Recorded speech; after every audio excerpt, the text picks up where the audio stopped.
10-4 drivers, welcome to the Channel 19 Experience Trucker Podcast. This is where the real stories roll, straight from the blacktop. Breaker Breaker 19 villains, you got your ears on. Turn that squelch down and the volume up. You've tuned that CB dial to the Channel 19 Experience. I'm your host, Tony. It's Saturday, September 20th, and this is episode number 30. This week I'm coming at you a little early as I get ready to hop across the pond again, and we get started down that path with some music from Birmingham, Black Sabbath, and their song Paranoid from 1970. Along the way, we're going to get some help, someone to show us the things that are hard to find. Will Cook, author, writer, researcher, relentless tunneler, he joins the show for a 2-hour interview this week, so fill up that thermos with some 100-mile coffee for this one. If knowing my Will Cook interview is coming doesn't get you amped up, how about this quote? This quote comes from a German poet, Johann Wolfgang von Goethe. None are more hopelessly enslaved than those who falsely believe they are free. Think about that while you're being offered flexibility to work more hours at the same rate. I'll keep my segments nice and tight this week, so we've got plenty of energy for our interview with Will. We'll talk a little bit about Driver Appreciation Week. I'll circle back to our Matrix theme and shake up this little snow globe we're living in. So stick around after the music for a little thought experiment about Dispatcher Appreciation Week. Trust me, you'll see things a little differently. So let's get into it. As I've mentioned before, Birmingham has a little bit of a reputation. 150 years ago, it was the center of the Industrial Revolution. But it's also a city that knows how to watch things crumble, to watch industries die, jobs shipped overseas. But those conditions also give it another reputation for producing some great musicians and some amazing music. In the 60s and 70s, factory workers' kids started making music, searching for meaning in a world that stopped making sense. And let me sling a couple of quotes from those factory worker kids at you. Here's one. We were literally breathing in the fumes, breathing in metal before heavy metal had even been invented. That was Rob Halford, lead singer from Judas Priest, on Growing Up in Birmingham. And from Tony Iommi, guitarist from Black Sabbath, on how the factory life shaped the sound. I worked in a factory, and I think it's a big part of where the music comes from within you, the way you lived your life. And from the late, great Ozzy himself, a native of Birmingham, the only flowers we ever saw in Aston were on a coffin going to a cemetery. Now, my first leaning for music this week was towards Breaking the Law by Judas Priest, a venting of frustration at powerlessness, joblessness, and alienation. People who had followed the rules, believed the promises, and then got abandoned by the system. You don't know what it's like. Nobody cares if I live or die. Rob Halford may have been breathing factory fumes, but we can definitely smell the diesel fumes as we listen. But I was pulled away by another song, Paranoid by Black Sabbath. Listen to these lines. Finished with my woman 'cause she couldn't help me with my mind. People think I'm insane because I'm frowning all the time. All day long I think of things, but nothing seems to satisfy. Think I'll lose my mind if I don't find something to pacify. Those lyrics need no explanation when you've been staring at taillights for 11 hours, wondering why the math doesn't add up, why you can't make a living doing what you used to feed your family. They tell the story perfectly to anyone who's ever grabbed gears out on the super slab, or before there even was a super slab. And then the killer line that I could not ignore. I need someone to show me the things in life that I can't find. And that's where Will Cook comes in.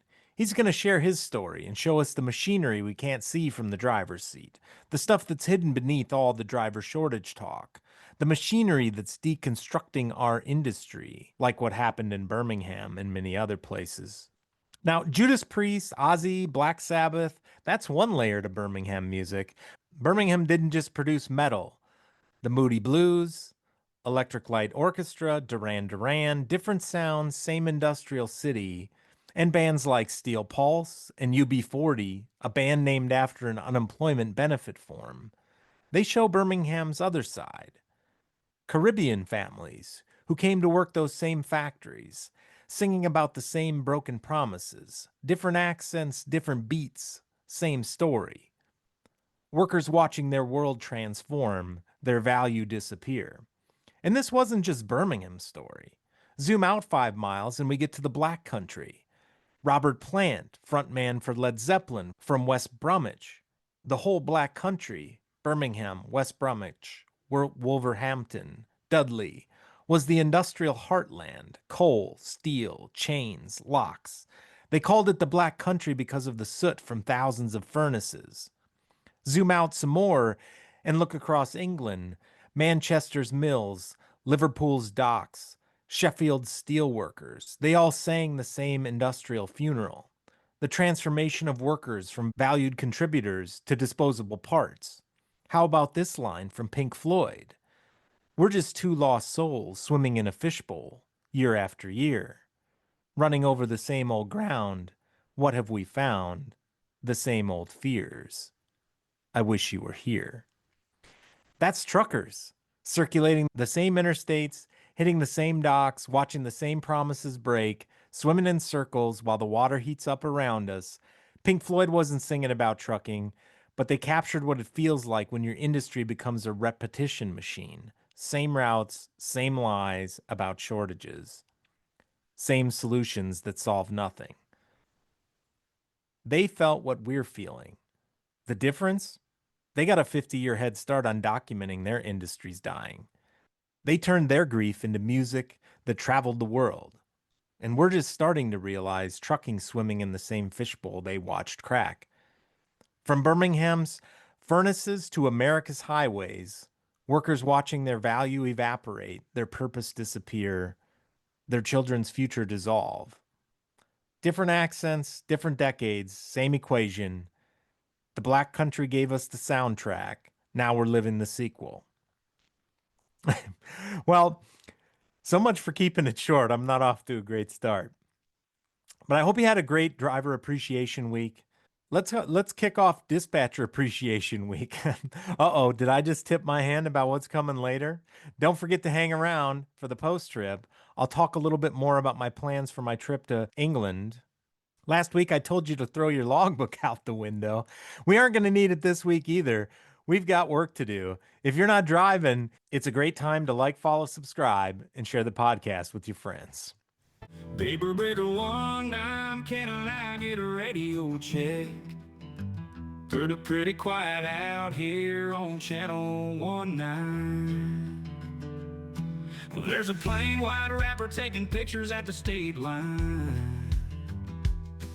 Hit the jake brake quick, we ain't paying no fines. The driver swing into the interstate, body shop south at exit 5. Building trucking ain't the same as it was. We're the last of our kind.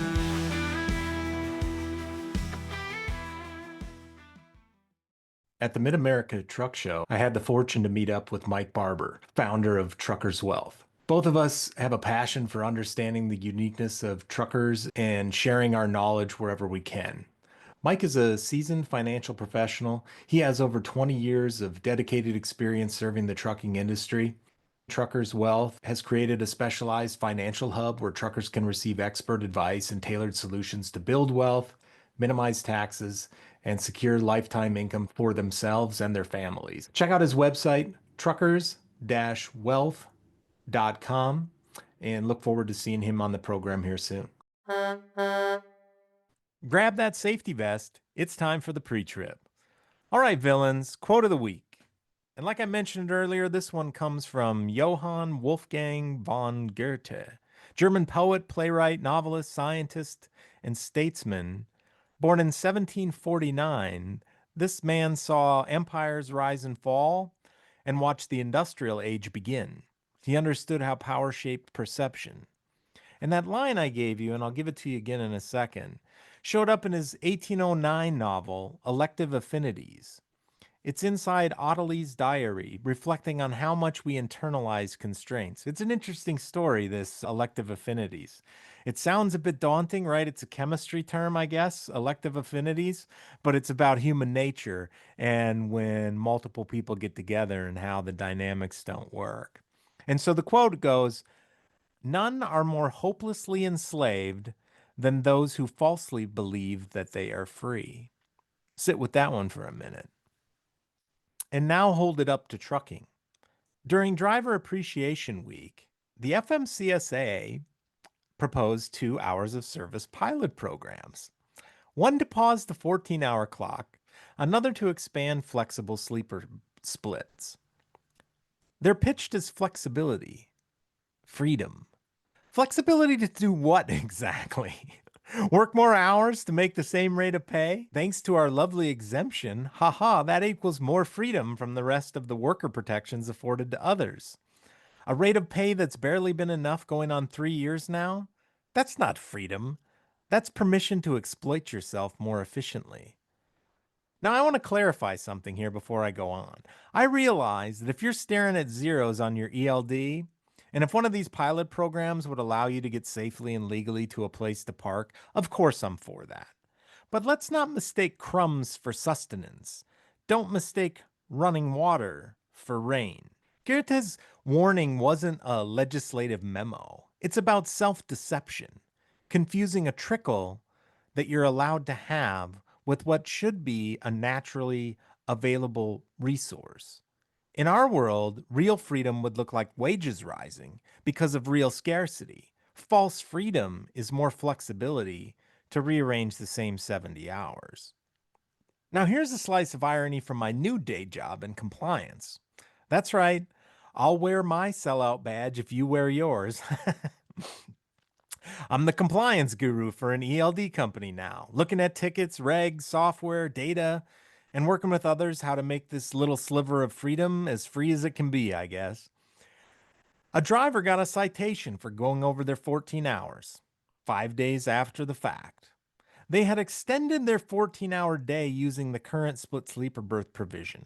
They took a 2-hour and 1-minute break, mid-shift, in sleeper berth. And because they ended up at home, they took the long break in off-duty status. They took 10 hours off duty at home. But if you know your split sleeper berth regs, you know what happens next. 8 hours in the sleeper berth would have been just fine. But 10 hours at home, or 10 hours in a hotel room, isn't as good as 8 hours in the sleeper, according to the wizards who wrote up these regs. How's that for your freedom? You have the freedom to lie to get the illusion of freedom. Meanwhile, the bureaucrats writing these flexibility regulations, they're living in the freedom many more of us used to have. They've got 40-hour weeks, overtime protection, paid holidays, pensions, gold-plated healthcare.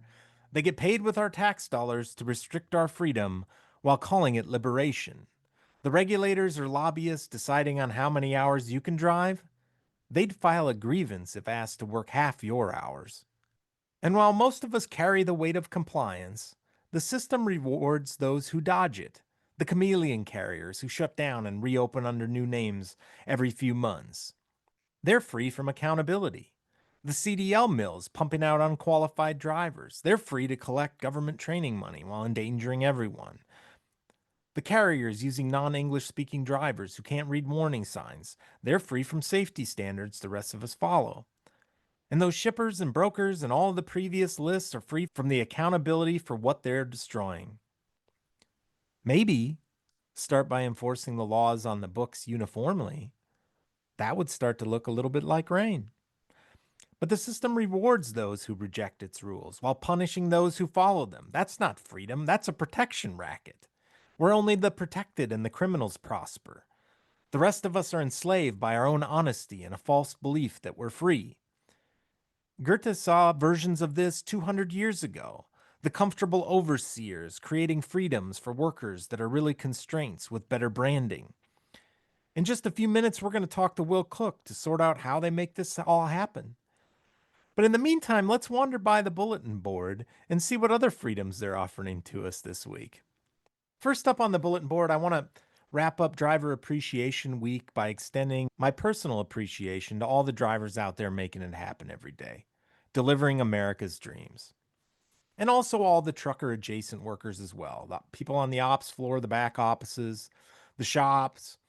And let's not forget about the rest of the supporting cast here, the wives, husbands, boyfriends, girlfriends, parents, children, friends. It takes a village to make trucking happen every week. And thanks to all the companies that show appreciation every week. And this week, most of all, to their truckers. Thank you for that, genuinely, from my heart. Thank you. Now, in a minute, I'm going to have a little fun by shaking up the kaleidoscope here and looking at trucking from a different perspective. Sometimes we need to alter the story, switch the viewpoint, change the names in order to see the absurdity of some things. And it's not meant to be a cheap shot. It's meant to make us think about things a little differently. So if you're offended, well, it's trucking. Suck it up, Buttercup. I'm just kidding. But I just wanted to say that it's not my intent, but I acknowledge it could happen. And you've been warned. One last thing to mention about Driver Appreciation Week. Kawana's been out of town this week visiting family, so I got a little dose of being the one left behind this week, instead of being the one that's leaving. And that's hit me quite a bit differently. I talked about it on a comment on another post I saw this week. It was a post by Bobby McGee's blog, A Hard Shell Life. The website is hardshelllife.blogspot.com. And the blog was called Sunday Night Blues. I'll post a link on our Facebook page, and it talks about her perspective as a trucker's wife and the work and feelings that go into that part of trucking, preparing for the departure. And maybe for the first time, I felt what it's like this week for some reason. Anyway, it's a really cool blog to follow, so I'll share out her Facebook page. And she was also on Sirius XM Road Dog Radio on Friday this week, so check that out if you can too. Hopefully she and I can do something together soon. Her and her husband, they seem like really awesome people, so check that out.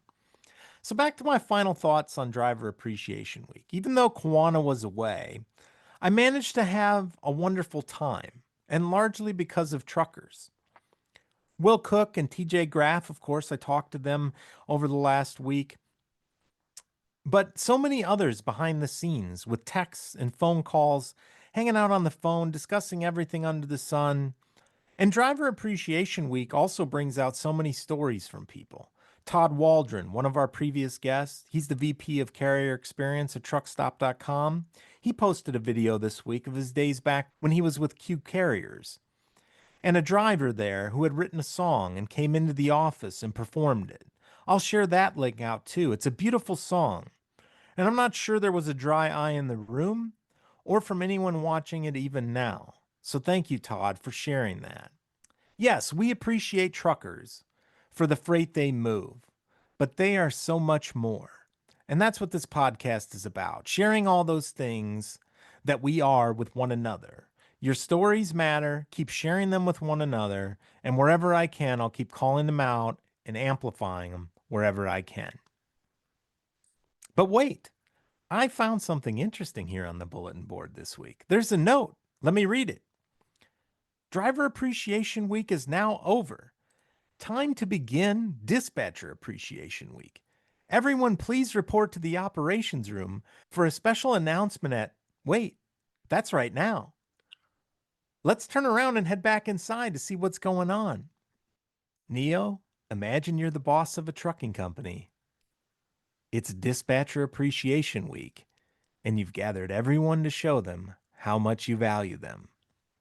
Dispatch team, because you're the backbone of our operations, we're announcing an exciting new pilot program just for you. Now, first, we're switching all dispatcher pay to per load booked, per paid mile. All payments, all wages will be based on activity-based criteria.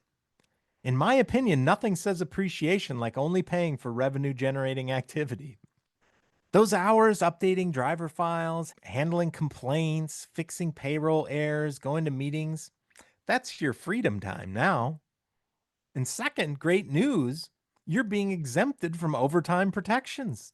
Just like our drivers, you'll now have the freedom to work unlimited hours without that pesky time and a half. No funny calculations to worry about. It's all the same rate, all the time.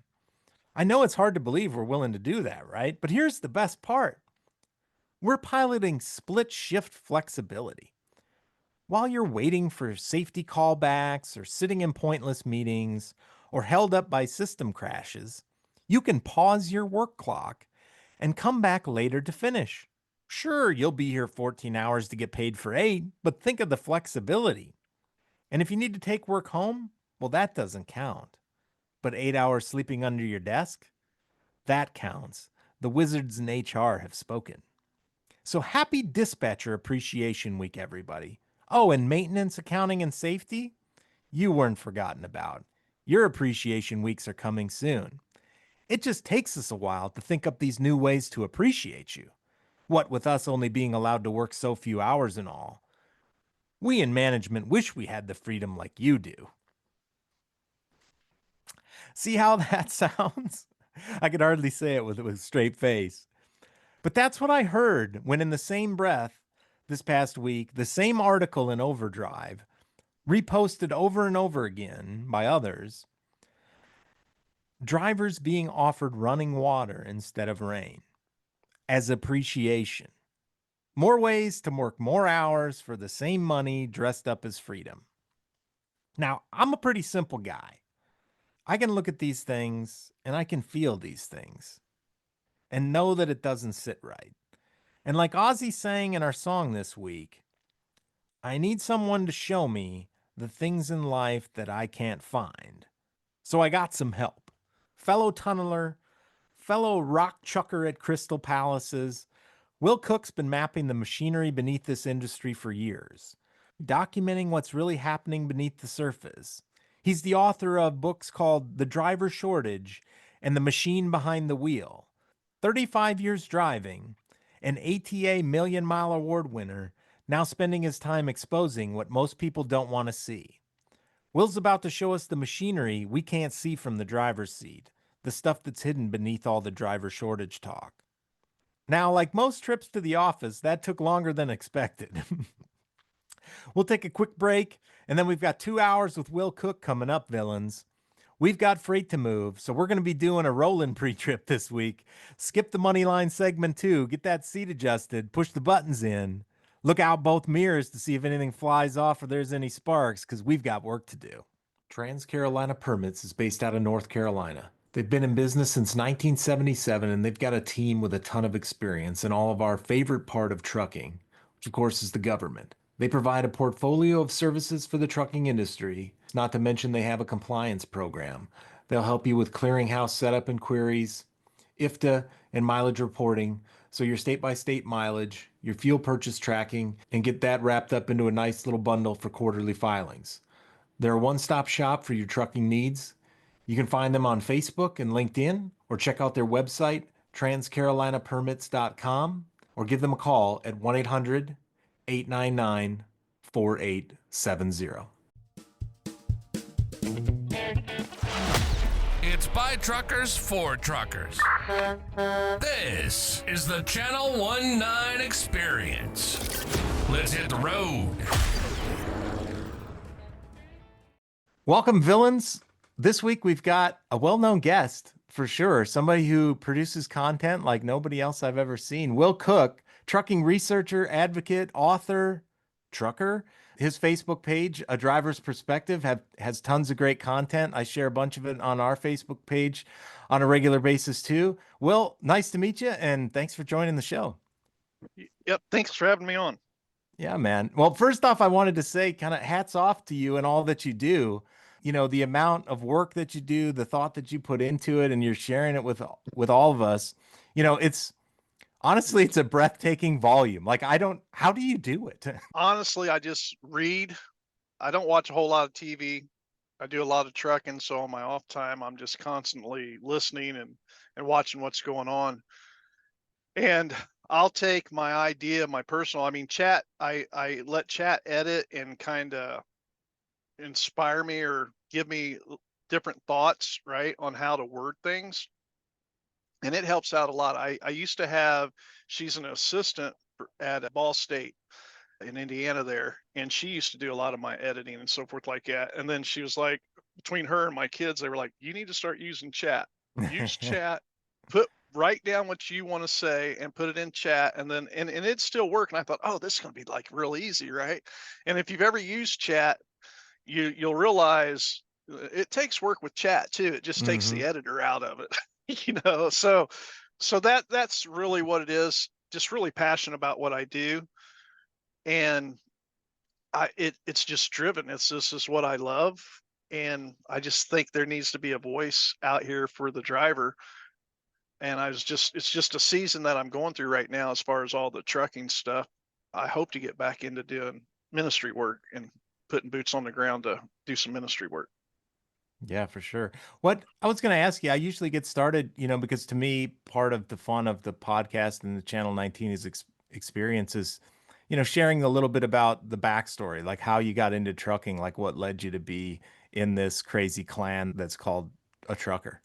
I, as a young guy, I'm 58 years old. I remember my grandfather getting me a little Honda 50 mini bike back in the day. He cut me a path through the apple field back there and even put a stop sign up.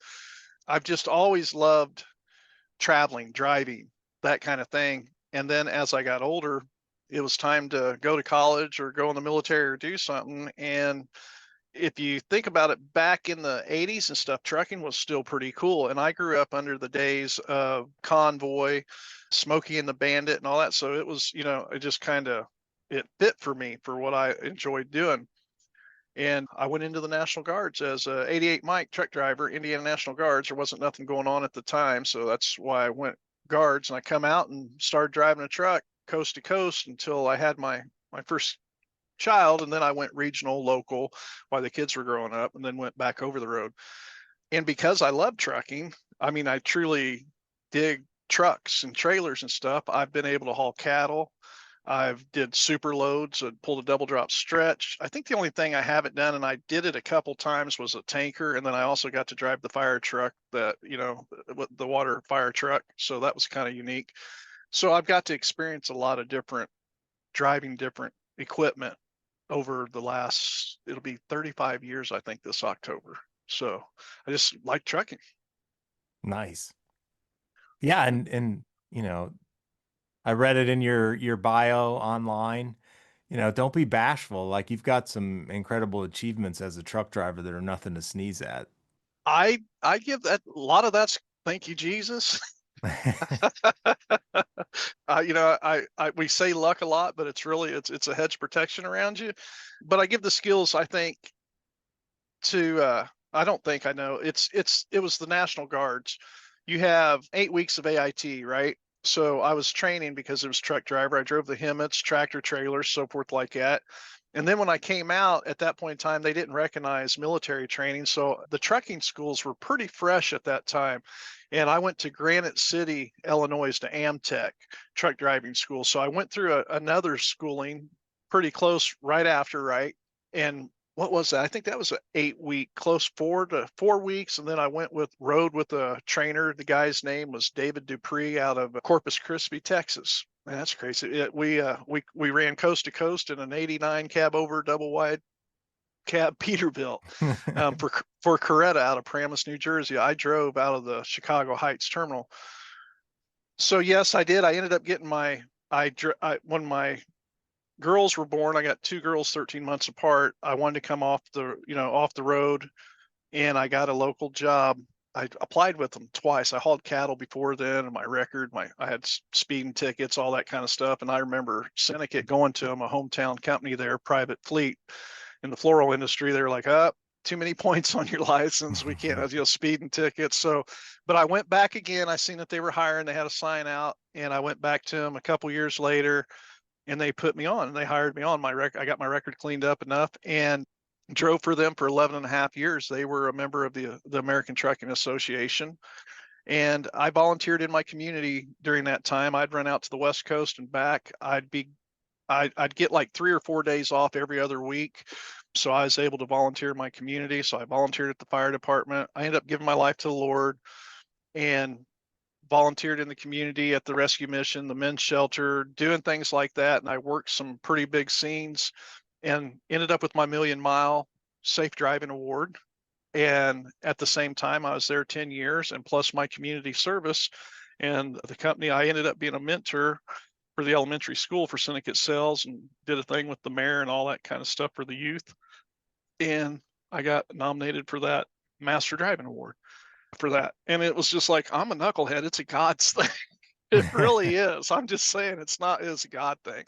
I wrote Salvation, Escape from the Darkness, and these guys are like saying, I'm like, listen, it wasn't me. It was the good Lord. It was the Holy Spirit in me that drove me to do that. But I think a lot of it has to do with the training. I know. A lot of it had to do with the training.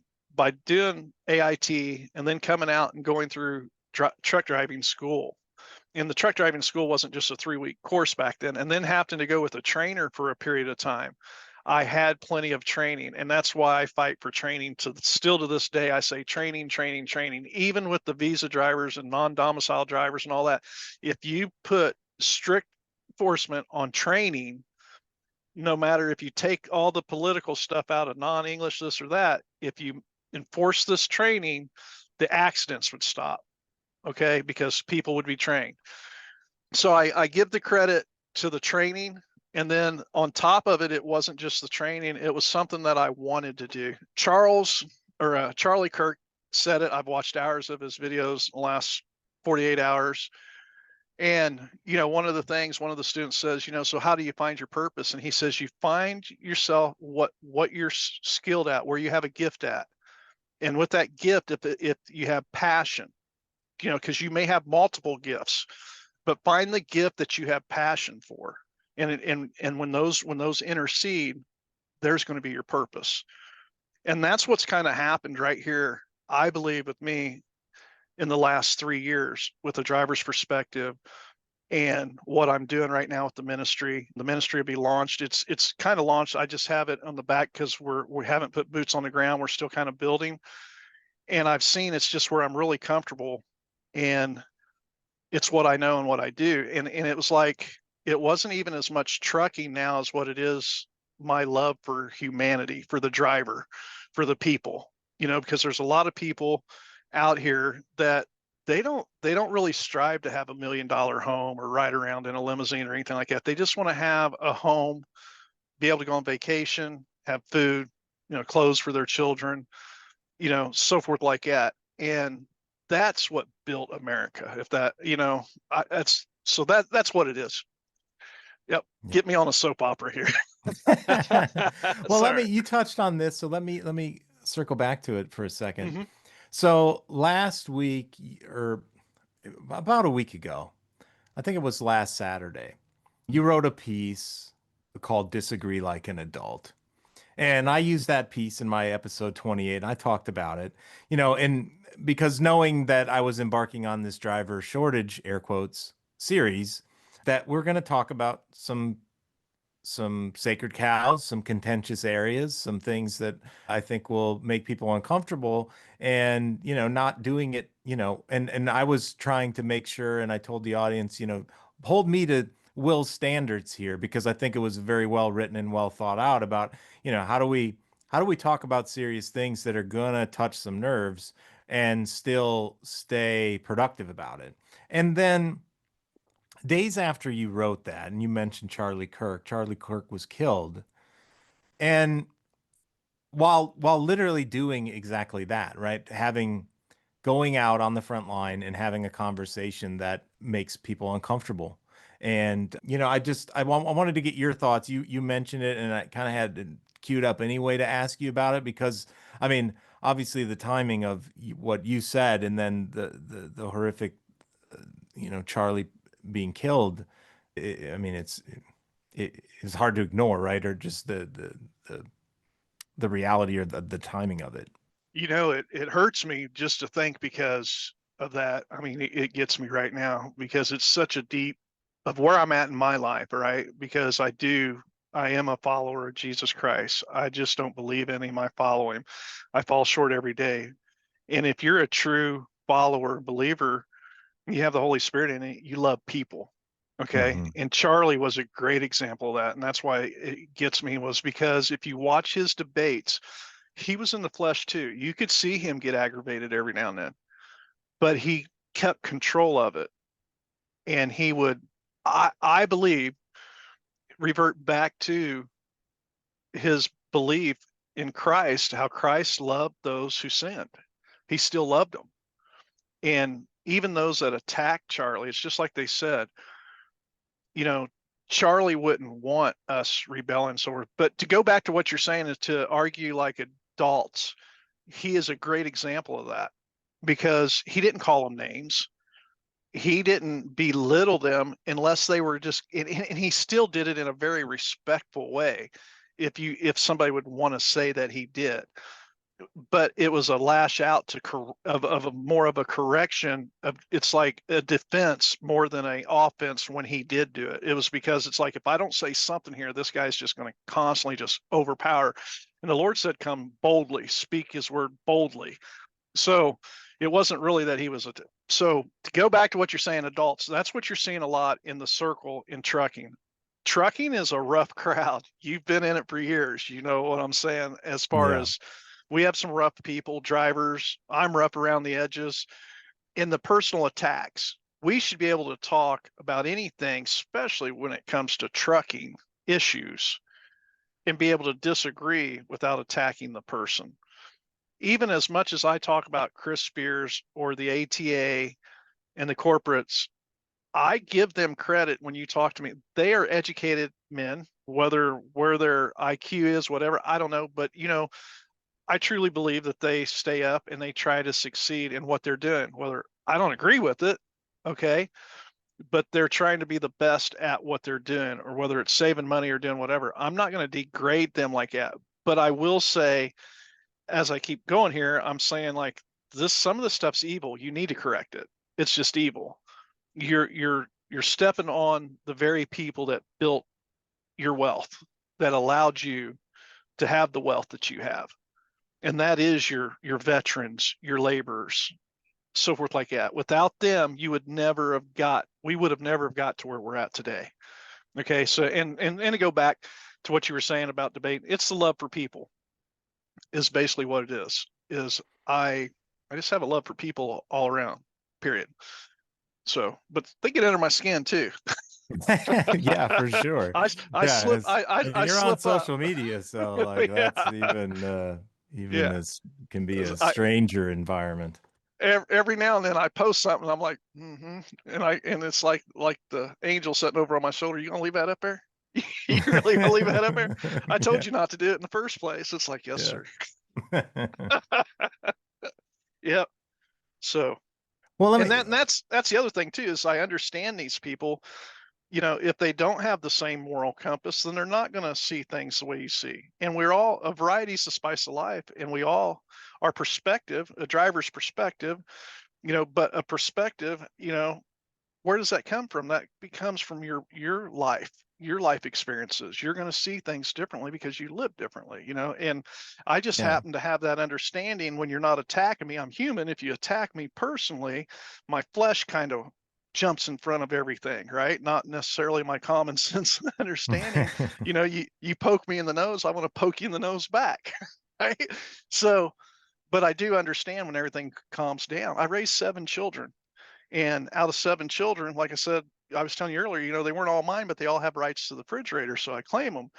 That's 7 different personalities, and they're living 7 different lives right now, and that really taught me love too, because their moral compasses, they're all pretty good kids. Okay. I love them to death. They're great. They're doing good, but they're all a little different. And I've had to learn. I get in trouble for it, right? You bring them all together and say, what do you think about your dad? And you're going to get 7 different feedbacks, but, and I don't mention them on social media. Very, very seldom do I, because I'm very controversial. I'm very set in my beliefs, and doing this is just like politics. I'm sure you understand this yourself. I do have my haters, and I don't want to drag my children into something like that. So I leave. That's why you don't see me post too much about my children and so forth. Yeah. You made me think of something, being a father and a stepfather, it there's a certain part of like I had to get old to learn what it was really like being young, Mm, and especially like on that perspective topic you were mentioning, right? Where like, when you're young, you're experiencing the world for the first time in many ways, and you're experiencing it without a lot of context about the fact that other people are having different experiences. But one of the things that kind of mhm. opens your eyes is just realizing like how different your child's experience is to your own, and all kinds of frameworks, whether that's the technology that they're, become accustomed to, where, generations before us, thought, running water in a flush toilet was an advancement, and for now, like our kids looking at us going like, what, you had to like rewind a tape when you were done with it or get charged $1 at the VHS store? Like what? Yeah, yeah, And so and there's just certain reference points that, like I catch myself all the time, like quoting something or referencing something, or I reference Blockbuster, and then like, what the hell is a Blockbuster? You know, and, and you just really, it teaches you something about perspective, kind of along the point you were making. yep. We see that a lot in trucking right now on the fact of the newer generation coming into trucking. And again, the mega carriers, the big corporations and carriers have taken advantage of that. And I watched it happen, and I kind of got my crawl back in the day when they were doing it too. You seen them start positioning for these ELDs. You seen them start taking more and more freedom out of trucking and more control into trucking. The one thing that I haven't studied and got into, and this is like the second time I think I've said it and it's came across, so maybe I really need to dig into it deep, is insurance. The insurance companies probably had a lot to do with it. But then you go to the flip coin of that, and most of your mega carriers, your top 10, I'll just always go back to the top 10 at the ATA, which would be UPS, FedEx, Warner, Old Dominion, those type of companies.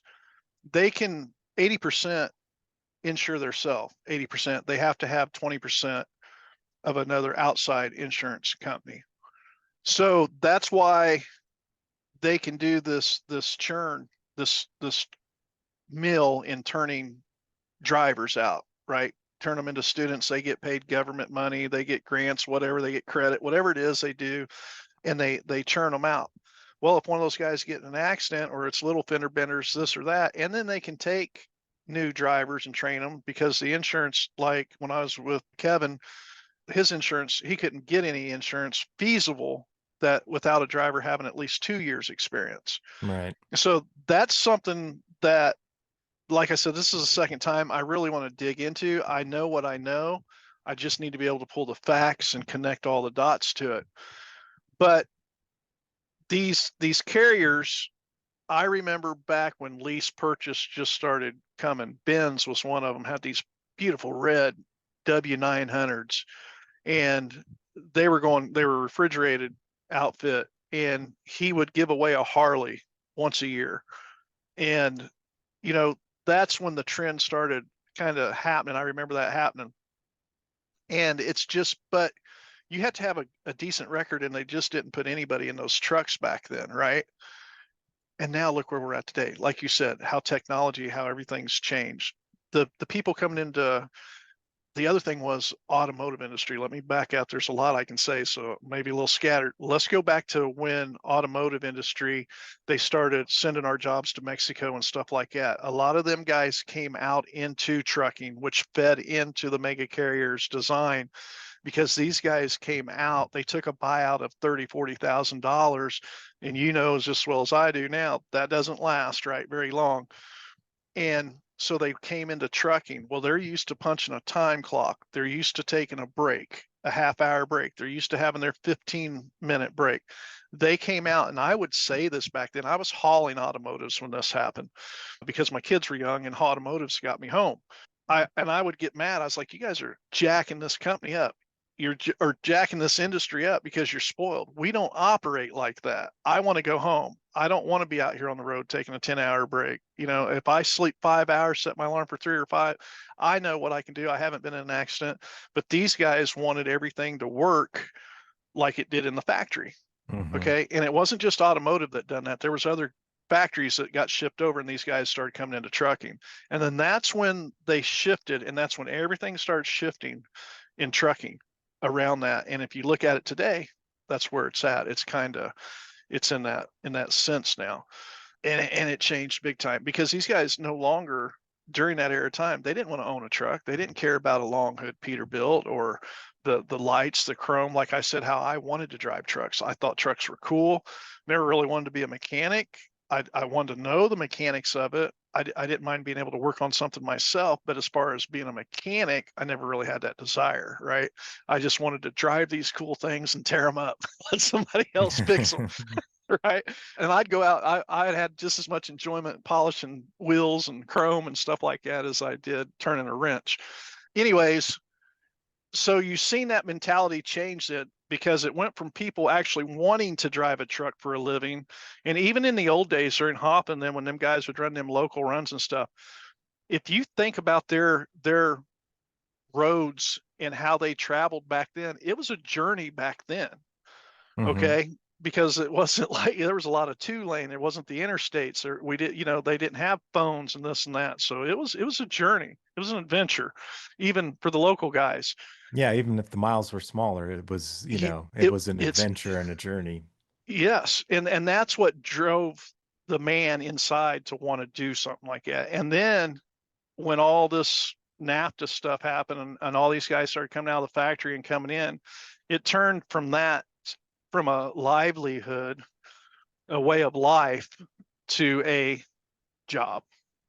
Not saying, I'm not putting everybody in a box, so don't hear what I'm not saying. I'm not saying I'm not putting a blanket statement over everybody. Even back during Hoffa days, some people did it just for the money, I'm sure, right? But it was a different mindset in trucking. We had a sense of pride. It was a livelihood. We were thanked for what we did. You accomplished something. I mean, I remember the days where we had pay phones and we were still running the atlases, and I would stop and I'd call a fire department going into one of these inner cities like Bronx, like Coretta was out of Paramus, New Jersey, their biggest hub, their headquarters. And so I would do a lot of inner cities, and then they would run a lot to Gardena, California, right out of LA. Well, you don't go into those cities unless you know where you're going. That was ugly, low Yep. bridges, all this and all that. So, I would call a fire department. I have called a cab company and paid a cabbie to come meet me where I was at and take me to where I was going. So I am just fortunate that I lived during that time of transition, right there at that transition where we went from chauffeur to CDL. We went Yeah. from logbook to ELD. You get what I'm saying? We went Yeah. from, you would pull in a truck stop at night and all the trucks were sitting there with their parking lights on because we all idled the trucks. We didn't have APU units or anything like that, and so, and you know what? I'm starting to see that come back though. I'm starting to see a lot more trucks parked now with their running their lights and stuff, which they could still be, I guess, running an APU unit and just leaving their parking lights on. But yep. Yeah, it's had its transitions, right? I kind of caught the tail end of that when I started driving, but I grew up in trucking right in the 80s, and so, you know, you're right. It was definitely, it was a different culture leading into that mid 90s, and even I think there's been another shift in the last, decade or so as well. I mean, some of it's scale, right? Like, the amount of, a lot of us in, let's say, the 80s and 90s, we got into trucking partially as an escape from a small town somewhere, partially as an adventure, and it was kind of a different mindset. But I mean, that also wasn't scalable. And then when you look at what happened, the destruction of small town America, the shrinking small towns, the shrinking, family farms and, more corporate farms, like it kind of squeezed it. First of all, you had a growing industry that needed to scale as the size of the country grew and the need for logistics. And let's face it, we weren't eating, avocados from Colombia in the 80s and 90s either, right? Or quinoa or Yeah. whatever the hell else they cooked up, right? These days to bring stuff from all over the world to us. It was regional, in the summertime you ate sweet corn and watermelon because that's what was in season, Yep. and in December you That's right. didn't eat watermelon and sweet corn because there wasn't any nearby and you weren't going to get it Right. from boat off some far-flung land. So, you know, the need for logistics was growing, or you know, truck drivers, and also the pool that was the historical draw was shrinking through different reasons, right? And so you ended up like, okay, how do we solve this? Well, okay, where's what industry is shrinking, and can we convert those people into truck drivers? Right. I think that right now is an awesome time if we, and this is crazy to even say, I know, You don't hear but that. The start of many sentences start that way. the the safety and the luxury in trucking today over the road is awesome. It's the best it's ever been. And now they're going to push driverless and push unexperienced, untrained drivers into it. And it's just so mind boggling to me. It's like, what are you doing? What in the flip are you doing at the time of, and a lot of these guys don't know no different because they didn't Mhm. truck back in the days that I did, right? Where we Yeah. were. But you've got APU units, you can cook in your truck, you've got grocery stores that you're constantly at, you've got all the safety features on a truck, and the safety features are kind of ridiculous. Just be truthful. It's these engineers, it's like, you're silly. You're silly. Yeah. But it makes sense why they did it because of who lobbies for that stuff and who the manufacturers sat down at the table to talk to. They wanted to be able to go overseas, get people that don't have experience, that don't understand this, and all these safety features that they've added to these trucks is to help train them. You get so they could lower their training standards. How'd that work for you guys? How'd that work? Right. You know? So, anyways, but as far as the luxuries in these trucks, you can FaceTime your family. You can't Yeah, beat we're doing a the, podcast. You're in, yeah, you know, it's beautiful. It's beautiful. It's a great time to be running over the road and so forth. If that's your style, or if you can do it, it's just, yeah, greed and power, just jacking things up. The road to hell is paved with good intentions, I guess. so they say. That's what they say. Yep. Well, But let's I switch love it. gears for a These guys, second. I want to ask you a the, different question yep. because, and it's interesting, you know, of course, I started in the 90s. You're, you know, kind of one part of a generation ahead of me as far as you're starting and what you experienced.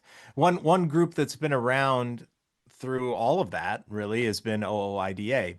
And, you know, I've been a member off and on throughout my career. And you talk about them and some of the things that they do. And I just wanted you to talk because, you know, at times, and even I probably all the time, just like anybody who's going to be out there, you know, there's the people who are, you know, the whole spectrum is covered. The people who are madly in love with an organization, the people who absolutely despise an organization, and a whole bunch of people somewhere in between.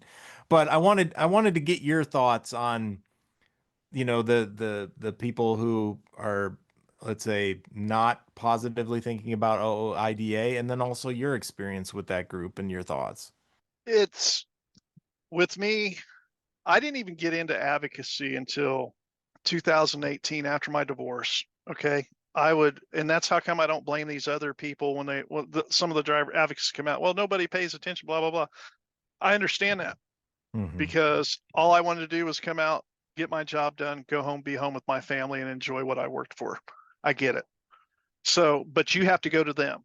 And you have to, when you go to them, you can't just go and just throw a bunch of blah at them, right? Because it's overwhelming. You have to let them know why it's important for them to pay attention. And the way you do that, and I know this isn't what you let me get to it, but is that you have to approach them and say, this job is allowing you to make the money that you're making and get home and have the home life and raise your family the way you want to. Correct? Yep. That's why it's important for you to pay attention to what's going on in trucking. Okay. On the politics side of it. Now, going back to what you said with OIDA, when I first came out, I was like what I was saying. I didn't pay no attention. All I did was listen to groups like Black Smoke Matters and all that, and ELDs come out, and ELDs was going to mess up my. That's why I kind of left the syndicate sales and Hurry and Hoosier, Hurry and Hoosier is Syndicate Sales Trucking Company because we were switching over to e-logs, right? And then we were running on paper. So I kind of had this, I didn't like it because here again, they're taking away some of our freedom. We're grown adults when they need us, but when they don't need us, they need to control everything we do. So I started fighting. Well, I was mad at OIDA. When I started digging in, I didn't really know. I was a member of OIDA, been a member of OIDA because I always wanted to be an independent contractor. My dad retired from Delco. When he did, he bought a semi, and we were owner operators, and we were hauling automotives.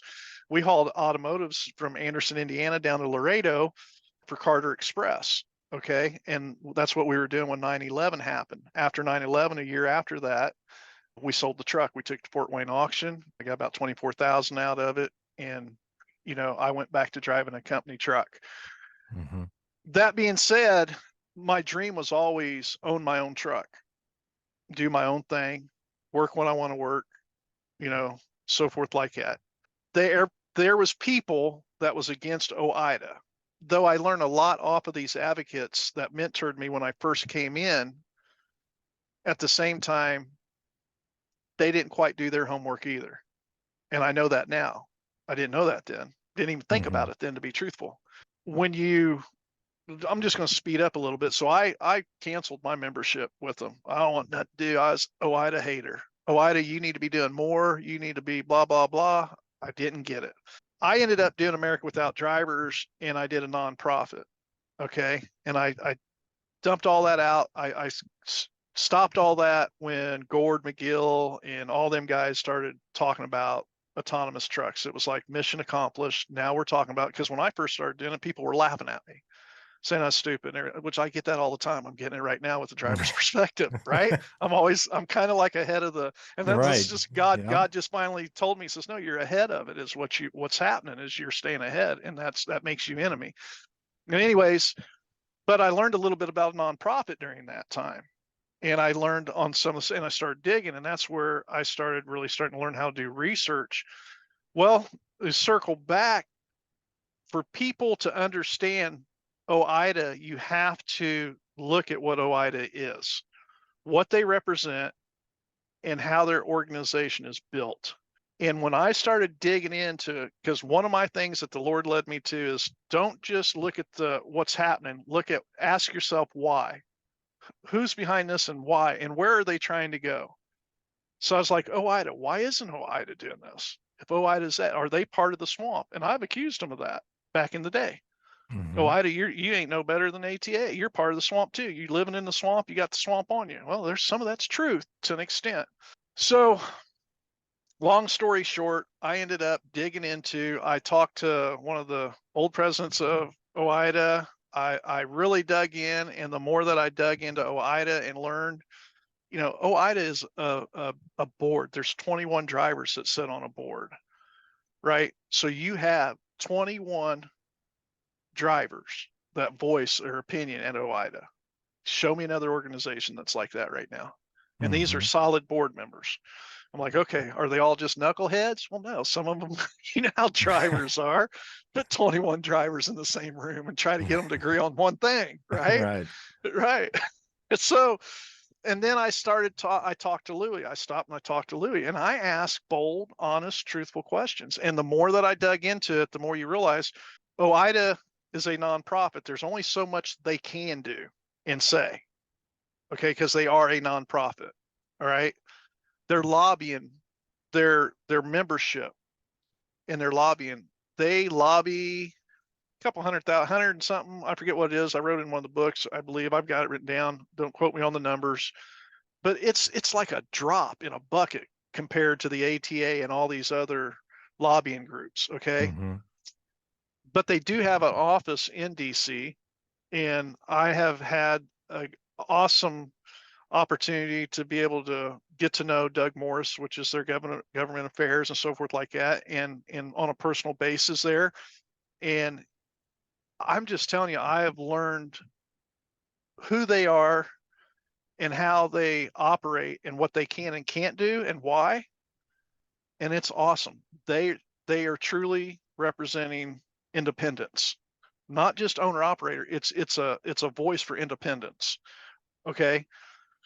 And at the same time they're doing that, people don't understand, by doing that, it protects the driver. All right. Because every owner operator is setting, you already have an association out there that does small fleets or whatever, NOT, whatever they are. But at the same time, an owner operator sets one truck, his own authority, and set behind the seat, which is almost like things of the past, right?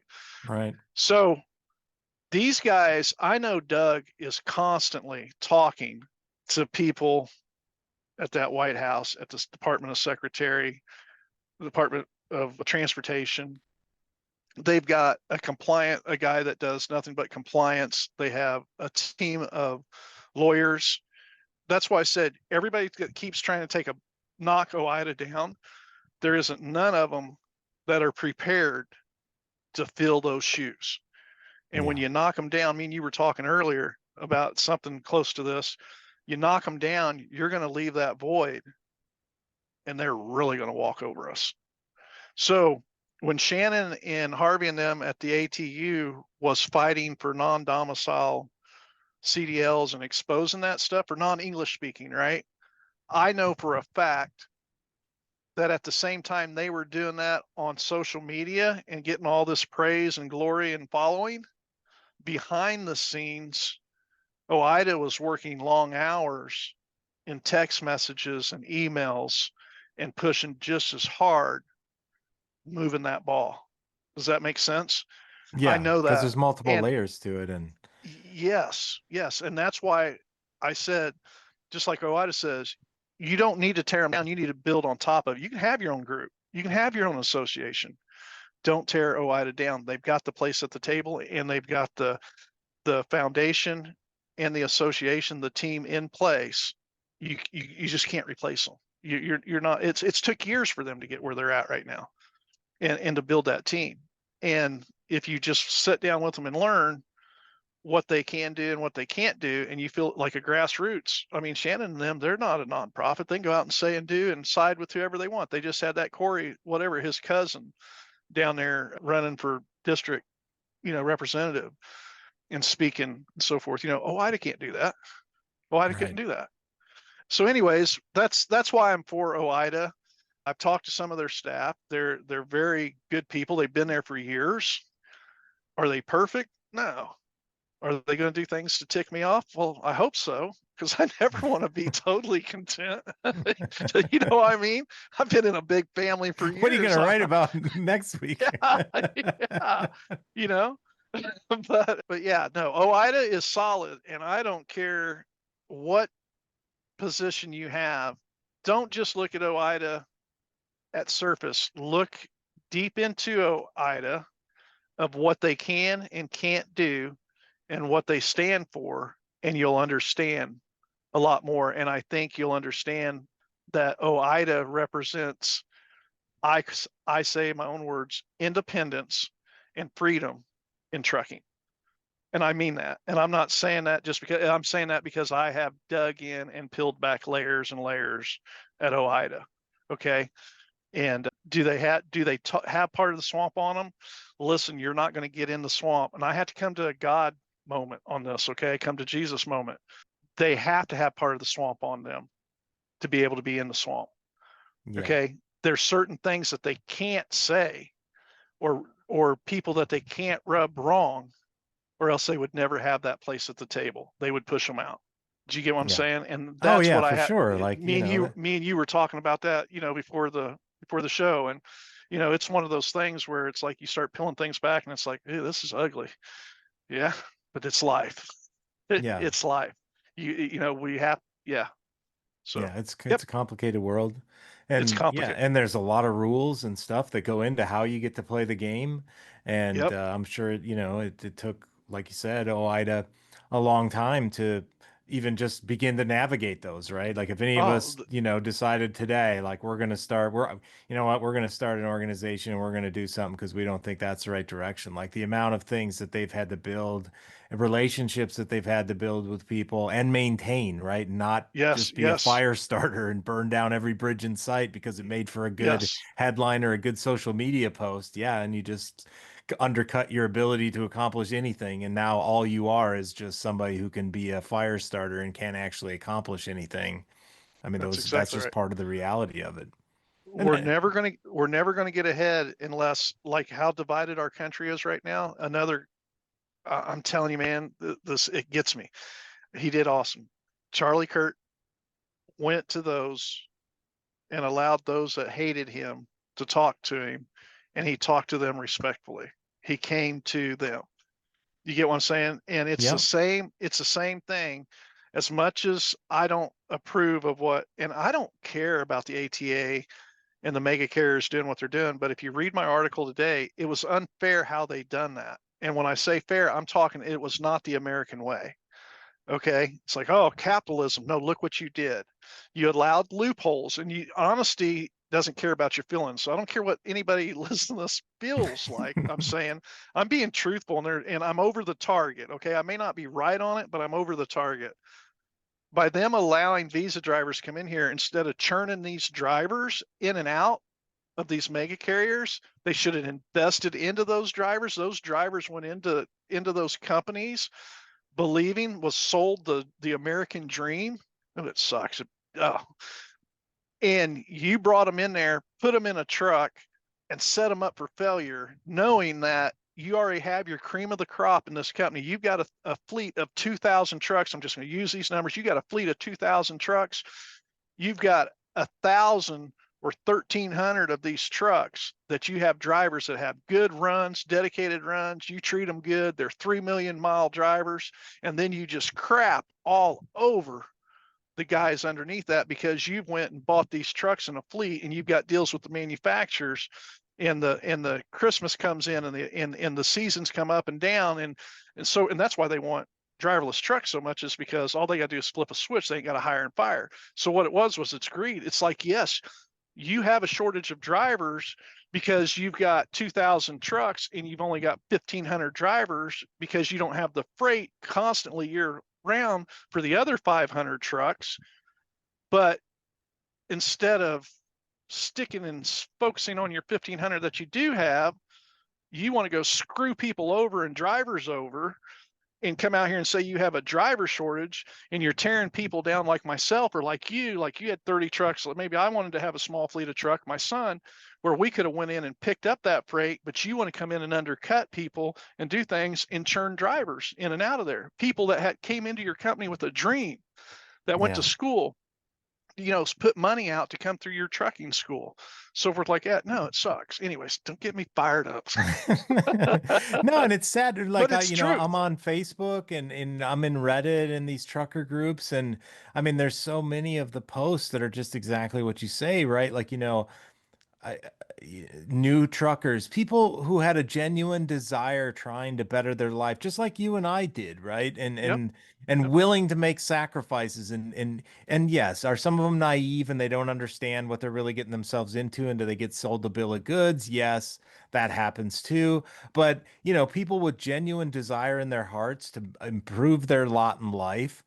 Same reason I left a small town in Minnesota, because I didn't want to just sit in a warehouse and make minimum wage. I wanted to go do something, and I was willing to put in the work to get somewhere in life. And the stories are just heartbreaking. Yep. Continuous stream every single day of just watching them get washed out, treated poorly, left in the middle Yep. of the nowhere, starved Yep. out, all those things. And Even these guys coming here on visas right now, I mean, they're being so misled, mistreated. It's ridiculous. And it's like, it's not their fault.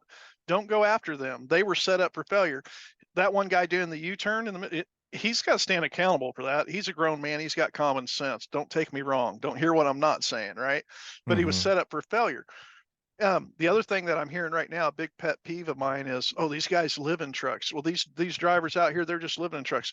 Okay, let's touch the brakes on this for a minute. Let's hit the brakes and let's think about this. Do you know how many people have come out of professional careers and went out to drive a truck, especially when in my younger years here, back 15 years ago? They Mhm. lived in a truck. They would sell their stuff, sell their home stuff, put their stuff in storage, and hit the road. Okay, what is so wrong with that? You know how many people are, what do you call that right now, that where they're living in a camper, they're living in a van, and people are doing this all the time, as it's just an adventure to them. It's kind of a way that they save money, or they just want to travel. It's in Yep. our DNA, I believe. So to say, oh, they're just living in a truck, don't look down on that person. No. He's out here working, Yeah, and we did why? too in the 80s. We did in the 90s. Look at the deadheads. What was that? Those guys that went to San Francisco. What was that movement in the 60s? It was, oh, anyway, that's what they did. They all traveled. Look how many gypsies and so Yeah. forth we had back in the day. It's in our DNA. I mean, so yeah, I don't like that being used out here either at all. It's like, no. If guys want to get their trucks and fix them up, and they don't have responsibility at home, and they're making a living, and they're just using a truck to travel and make a living, man, that's living the dream, dude. What? Right. And I mean, talk about the pot calling the kettle black. Like, look at most of us, right? Like, that's exactly what we Yeah. did. Well, a lot of people work their whole lives to go do that in retirement. Right. I mean, I'm sad that people don't get to do it in the way that we got to do it, like back in the 90s, where I could just leave, as soon as I left town and it was out of sight. Like, it was total Oh yeah. freedom. Nobody knew what the heck we were doing. Yeah, where'd you end up? Where'd you say you went? You moved from home and went someplace else for a while and cooked, worked in a restaurant or Oh, something. yeah. Where'd you Yeah. go to? Old Country Buffet. Yeah. Yeah, where was that at? What state? Minnesota. Okay. Okay. That's where you left though, was Minnesota, wasn't it? And you went someplace else? Yeah. Yeah. I've wandered around, right? Yep. When I Yep. started growing my fleet, I moved down to Rochelle, Illinois. Okay. And Yep. then I went bankrupt, and then I bought a camper, right? And Rochelle, moved. Illinois. Do you know Quebecor? Have you heard of Quebecor when you were there? Yeah. Yeah. Okay. I hauled for Haag, Haag, Parade and USA weekend newspaper inserts out of there for 2 years. I watched the internet come in and watched the paper, them start slowing down and losing their business, because the people were starting to get their newspaper on their phones, on the internet or Yeah. laptop or whatever at Yep. that time. Yep. And that's when I ended up going to Syndicate Sales. Yep. I did that Yeah. for a And so good then I, 2 years. went bankrupt, bought a crappy camper, trailed it down to as far south as south would go on, US Highway 1, mile marker 0, Key West, Florida, and figured out what to do That's next in my there. life. There you go. Yeah. See, and you loved it, right? You just, yeah, that little paycheck just didn't feel good. It was like the dream was great, but oh man, that was hurting my pocket. I got to do something Yeah. else here. There's some choices you don't want to make at Yeah. that salary. Yep. Anyway, yeah, I'm too old for ramen noodles. It make my blood pressure go up. Yeah, like But quarter burritos, stuff like that. I got enough cholesterol problems. I can't go that route.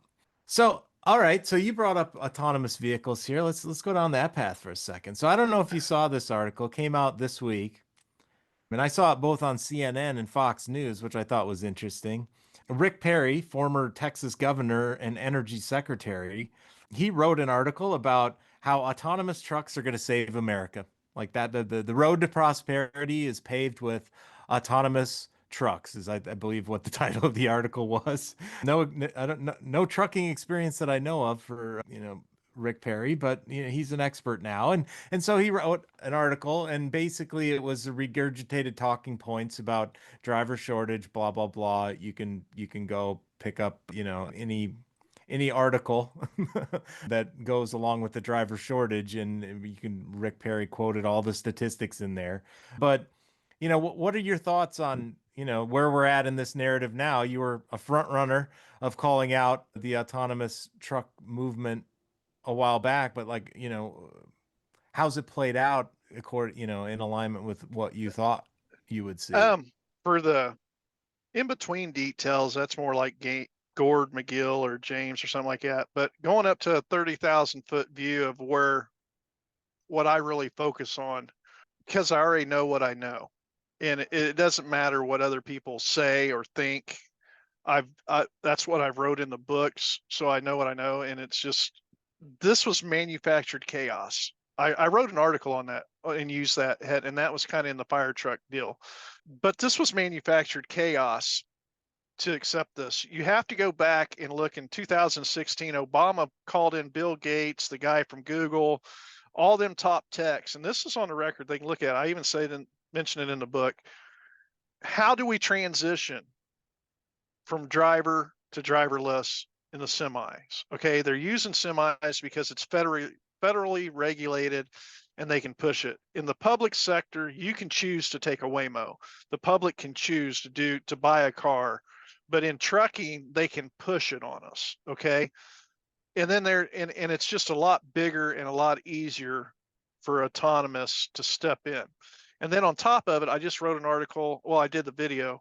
You know, China is already piloting programs with driverless trucks on 83% of their highways. Mhm. Okay. So we have no choice but to do this to stay up as leaders in the economic globally, right? In the advancement of technology. So what we're seeing right now, they couldn't project all this stuff to happen. So don't hear what I'm not saying. I keep going back to that just because you have to really follow along. They didn't know there was going to be accidents. They didn't know that ATU was going to come out right now. They didn't know any of this stuff. Okay. They could not project it. They didn't have a crystal ball, but this was part of the plan. And you can go back and read a driver shortage and follow it, and then read the machine behind the wheel. And like I tell people, anybody, if you don't believe what I'm saying, or you don't have the money for the books, you send me your email me your address and I'll send these 2 books to you for free. And I'm not saying I'm right in all of it, but I'm saying I've put enough pieces together for you to make up your own mind and go from there. Okay. Mhm. But what you're seeing right now is, how do I want to say this? It's almost like oops, we didn't calculate this in. What's happening right now? They're coming to a crossroad. You aren't going to see them get rid of domicile drivers. You're not going to see them get rid of visa drivers at a mass, and they could shut. I just said this in a video and proved it. They could shut this stuff down right now, but they're not going to, because the mega carriers, the ATA mega carriers, have flooded the industry with these. They allowed the loopholes with the 3PLs. They may not have put these non-English speaking and non-domicile, which they did too. That's a lie, and I can prove it just and I just can't go into that because it hurt myself in doing what I could say. But these guys opened up the opportunity for these foreigners to get their own authority and haul their freight, so that the mega carriers weren't responsible when these guys messed up. That being said, they flooded the industry with this. If they were to stop this right now, there truly would be a driver shortage. Okay, it truly would upset the economics. And you think, not global, not across the whole nation, but the southern United States is flooded with. I'm down here on 10. I'll bet you 10 trucks I go past, there's only going to be one white American driver, or Black American, or Mexican American, true American driver, versus 9 foreign, non-English speaking, or very rough English speaking driver. Okay. So Well, let me stop you what's for just a second there, because I okay? think it's something important to point out, because this is also a perspective thing. If you Uh-huh. go back to the 80s and 90s, you Uh-huh. did not see No. carriers who were also brokers, No. right? No. And then Yeah. really, even into the 2000s, like I worked at a mega carrier, and like our ability to, there was a desire, of course, to broker more freight, Yeah. but like it was just, it was not acceptable. Like you were Uh-uh. not going to, if you had a account like at General Mills or Best Buy or 3M or somebody like that, you were not going to be able to broker that freight out as a carrier. Like they expected you to haul your own freight. And Yeah. as soon as you started to broker it, you would immediately lose lanes, right? Yeah. And you would And lose that freight, so this is a relatively new thing, that we have this entire free for all where every carrier has massive logistics footprints as a yeah. 3PL in trucking. And when you look at that, Tony, not to disrupt you, but if you look at it, what you'll see is that you have Swift, Knight, the bigger carriers have bought into, logistically, have come in and bought into a lot of the logistics, whether it's under their name or not. They have their hands in it. So at that point in time there, they can. there is no more that integrity of what you're basically talking about, right? Because that's why they wouldn't do that, Tony, was you wouldn't do that is because you cared about that load getting shipped from point A to point B and your customer, Yeah. right? There was Once a you get, relationship there, right? It yep, was, yep, you know what? I'm believing that, and I'm going to hold you accountable because you yep, said it's your truck, your driver, you're best in class at A, B, and C, whatever it is, maintenance, yep, operations, driver recruiting, driver retention, blah, blah, blah. And so if you brokered that to some other trucker that you don't really know, what did I just actually pay for? Like I thought I had a right, relationship with you, and now you're telling me, Joe Blow from Timbuktu came and picked it up. I don't have a relationship with him. right. But back to your autonomous though. So what's happening right now is the infrastructures, they're not really ready for this. Mm-mm. And people are becoming aware. And I remember back 2-3 years ago, I was on the phone with, I can't really state who, but upper people, and I said, I will do my best to get this on every freaking billboard I can. I'll go pass out flyers. You guys are misleading these drivers that's going out getting these loans for trucks or leases. I said, you're lying to them. You're setting these people up for failure. I said, we have a right to know what's coming. Autonomous is coming. I drove up on Two Simple's lot and went in there and got phone calls from the top. Okay. And got videos of it back then. Well, so here we are today. So they started coming out. Now everybody's starting to realize driverless is real. It's here. They're starting to pass them. We're starting to see them. They're starting to be on TikTok, everything else. So drivers are like, I'm out, tapping out because yes, there's still going to be driver jobs. They're not lying to you. There's going to be, you're going to pull a double drop stretch. You'll haul cattle. You'll do this. You'll do that.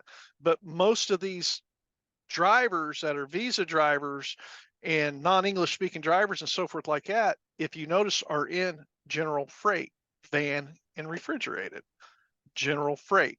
Where is autonomous coming? General freight. Okay. So they started putting up a production plant, manufacturing plant somewhere down in Texas. I forget where it was. I'd have to go back and research it. And so they're already starting to set up the assembly, the plants to start pushing these out in mass numbers, but they're not ready. So that's where we're at right now. Is we're at a crossroad, and they're and those guys up on the hill right now, Spears and Department of Transportation, investors, and all them right now are at a, excuse my language, no shit moment. Mm-hmm. We got to move this. We got to get this moving. Okay, because now people are pushing back against their labor dumping. Okay, because that labor dumping was helping to fund the pilot program and the testing of these driverless trucks.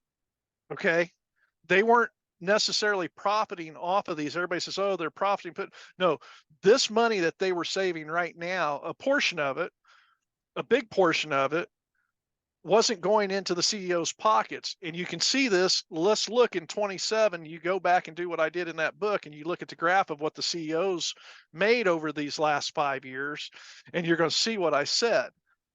Because that money that they're saving from these guys right now is going back into paying these autonomous companies, these autonomous builders, because They're they're not investing making in money. they're Yeah, they're investing not in the making. next generation of truck driver. They're That exactly right. truck driver just They, happens to be a computer. yes, yes, exactly. It's truth. They're not taking money out of their pocket investing. They flooded the market with cheap labor, and the monies that they were saving from cheap labor, they vested right back into the technology. Walmart did the same thing with the checkout counters or with the self checkout. I said it. In one of the places that I stopped in New Mexico, they only have a couple self checkouts now. And they put people back in there because they were losing thousands of dollars. No disrespect to anybody, and I may not say this right, but that was because in that area, that region, those guys didn't have the majority were poor and didn't want to be doing all the self stuff, the technology stuff, and they would go to the line and stand in the line. So that Walmart was losing that money. So now the only self checkout, you have to have a membership in theirs, in that store. It was crazy. I'm like, it's exactly it, everything was conspiracy for a minute, and it was like Will Cook, you're crazy, man. You're going over the edge. This is your own stinking thinking. Now all the pieces are coming together, and it's like, no, God was showing me. I prayed for the truth, and He showed me, and this is exactly what's happening. It's not conspiracy. So that's what's happening in autonomous right now, and you're going to see it. You're going to see it within the next 3 to 5 on this. They're already telling you that. They're telling you. And here's what's going to happen. I said Shannon and Harvey, no disrespect to them. I love what they're doing, and I'm glad they're doing it because hopefully it stops some accidents. So don't hear what I'm not saying. I'm not beating them up or degrading them on there. I'm just speaking truth. They are helping and have helped build the case for the majority of the public that does not know what we know or watch how we watch things, that when they see all these accidents happen right now, when you pull a driverless truck out there and say, listen, this driverless truck isn't going to do what this guy in this truck is, because they could leave out the non-English speaking part. They can leave out some of this other parts. The trucking's gone crazy. In driverless trucks, we're going to be able to track them. They don't get tired. You ain't got to worry about them not speaking English. You get what I'm saying? The PR on them, and the public's going to say, bring it on. Bring it on. We'd much rather have that. And that's what I said in one of my articles. I said, shoot, yeah, you're going to be happy. By the time this infrastructure is ready, the public is going to be happy to see driverless semis out on the road, because we look so stupid out here doing stupid stuff because they flooded our industry with untrained. And it don't take the whole industry. All it takes is a third.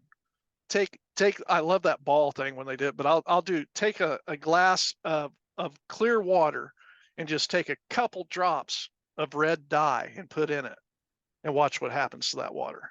And that's the same thing with what they're doing with the industry with foreign labor and untrained drivers. It just, that little bit is just making news all over the place.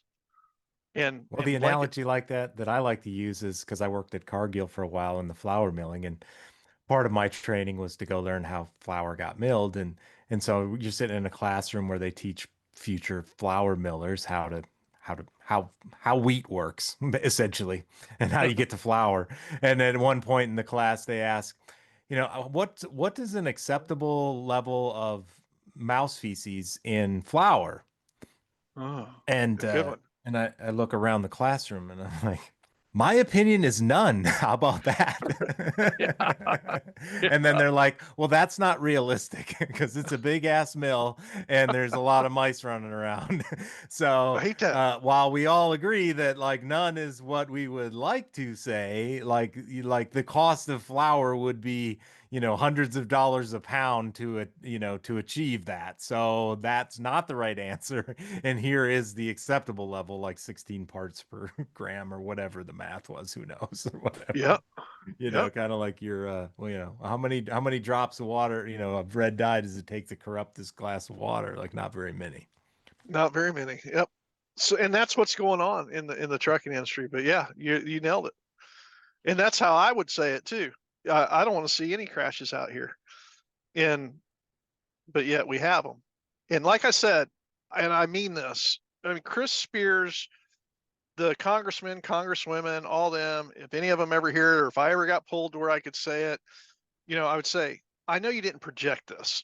I know Bush's and them, when they all set up everything, they weren't saying, oh, screw the truck driver. Oh, screw the public getting ran over, so forth like that. I'm not saying that.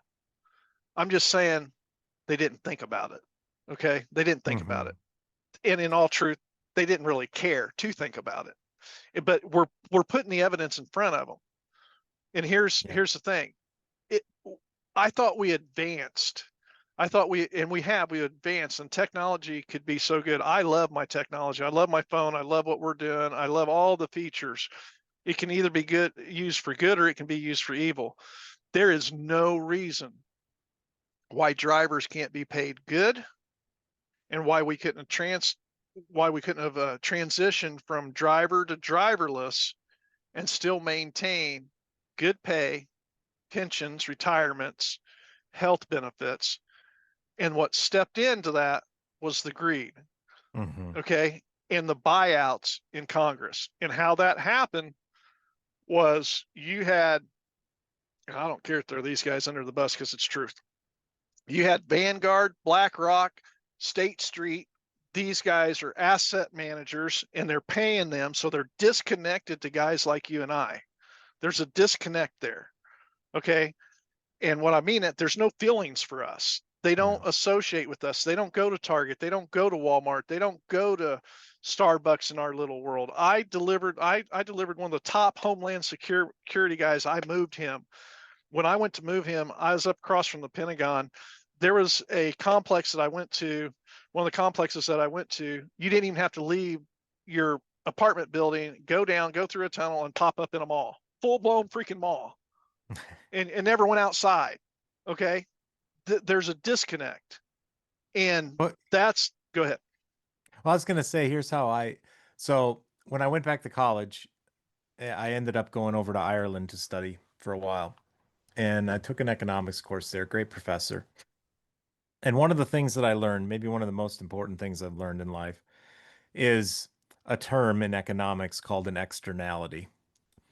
And that's what you're describing here, right? It's the other things that happen as a result of the thing that was the intention. Yes. And the externalities, especially the ones that aren't tracked, they don't matter, right? And you see it, right? I mean, a good example of a tangible externality is the fact that we love fast food in America. We have fast food everywhere. But the reality is it produces a tremendous amount of waste, garbage. And there's no cost to McDonald's of what happens to, I mean, they do, right? To some degree, they've got dumpsters and they have to pay for it. But look at the model that they've created. The part of the model is that you take the trash and the food with you when you leave. With you. And now Yeah. it's your problem, right? Or it's the Yeah. government's problem because now there's extra garbage in your each bin and they keep collecting them and it's piling up faster and faster. The externality is the fact that our landfills are filling up massively with garbage more and more every day. It's an externality to McDonald's because it's not their problem, right? It's And not in their this case, problem. we are the Will Cooks and the Tony Elliots of the world and all the rest of us are not the problem of the equations Yeah. that these other We people are don't. thinking about. We're the Yeah. externalities of it. Yep. That's exactly right. I mean, go back to Charlie Kirk, what he said. It just really hit me hard when he sat there because somebody asked him, I watched one of the videos, says, don't you worry about security or something happening? And he said, no, he says, the Lord told me to go. And then you look at Trump and these congressmen and so forth like that and their security and so forth. And it's like, but if I just put a Trump hat on or put a Christian shirt on and I go into the wrong part at the wrong time of any of these major cities, it could get ugly. Mm-hmm. It could get ugly. I don't have no security. You want to take my guns away, and but yet so I can protect somebody if they come breaking into my house, protect my family, and that's not okay. But the same person wanting to take that right away from me has security at their home and a gate, a secure gate all the way around and so forth. And you know what I'm saying? It's like, yeah, no. We definitely have to make some changes. In the 60s, okay, I was born in 67. So I'm only going by what I heard from my grandparents and pictures. I seen pictures and heard their stories. Okay. So from the 60s up to, man, what, Tony, mid 90s, maybe into the 2000s, I almost want to say those were our best times in America. And especially in those 80s, 70s, and 80s, if you remember traveling, our medians were clean, our rest areas were clean. You'd go into a truck stop, there was a diner. We were living in, I think, some of our best times. And that was before technology. I mean, we had microwaves, we had flushable toilets. You know what I'm saying? Even Mm-hmm. everybody, even the poor, had pretty much, a decent way to go, right? You didn't see all this homelessness and stuff. Why was that? That's the question to ask. Let's not just focus on how it was. Let's look and say, why was it that way? And see, and that's what's changed me after I gave my life to the Lord and really started reading more than watching things, right, or whatever, reading and listening and looking for truth, that's what we need to focus on. Why was that? There was plenty of work, really, truthfully. If you wanted a job, you could get it. If you were willing to work, you could get it. You could go to a fast food place and get a job. And at that job, I remember when I was at McDonald's, when I was like 16 or so, they said, you got time to lean, you got time to clean. You didn't see. Now you go into fast food, they've got French fries on the floor, trash. You know what I'm saying? It's very seldom do you get to walk into a clean fast food place. Look back here. Our rest areas, everything was just different. It was cleaner. If you were willing to work, you could get a job. And the jobs that you got, you may not be able to get that bass boat or that fancy car, but it seemed like you could live, survive if you were just willing to work. Yeah. And I mean, even migrants and people who were incarcerated was able to live. And now we're seeing so much drugs and homelessness, but yet we have more food, more technology, more of everything to make life better, but yet more people are falling through the cracks. Why? Well, Why? here's one that blew my mind the other day. So I saw an article, I think it was on BBC, and it said we've reached peak farming to the point where globally where the amount of land that's being used to farm is actually starting to shrink.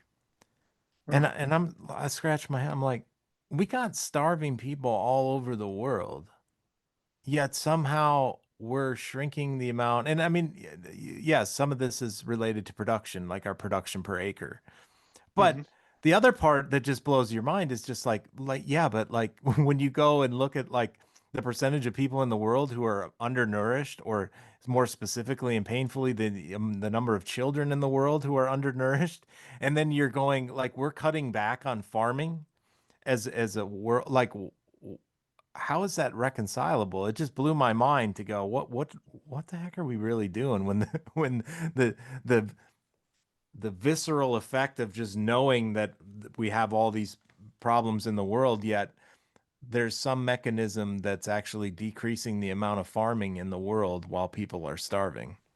Mm-hmm. Yep. They were talking, I seen an article, I wish I could have caught on to it, about their testing or looking into building places out in the desert area. Was it Nevada or California? Someplace out in there, so that the homeless, where these tent cities and stuff are, Mm-hmm. to where they can take them out there.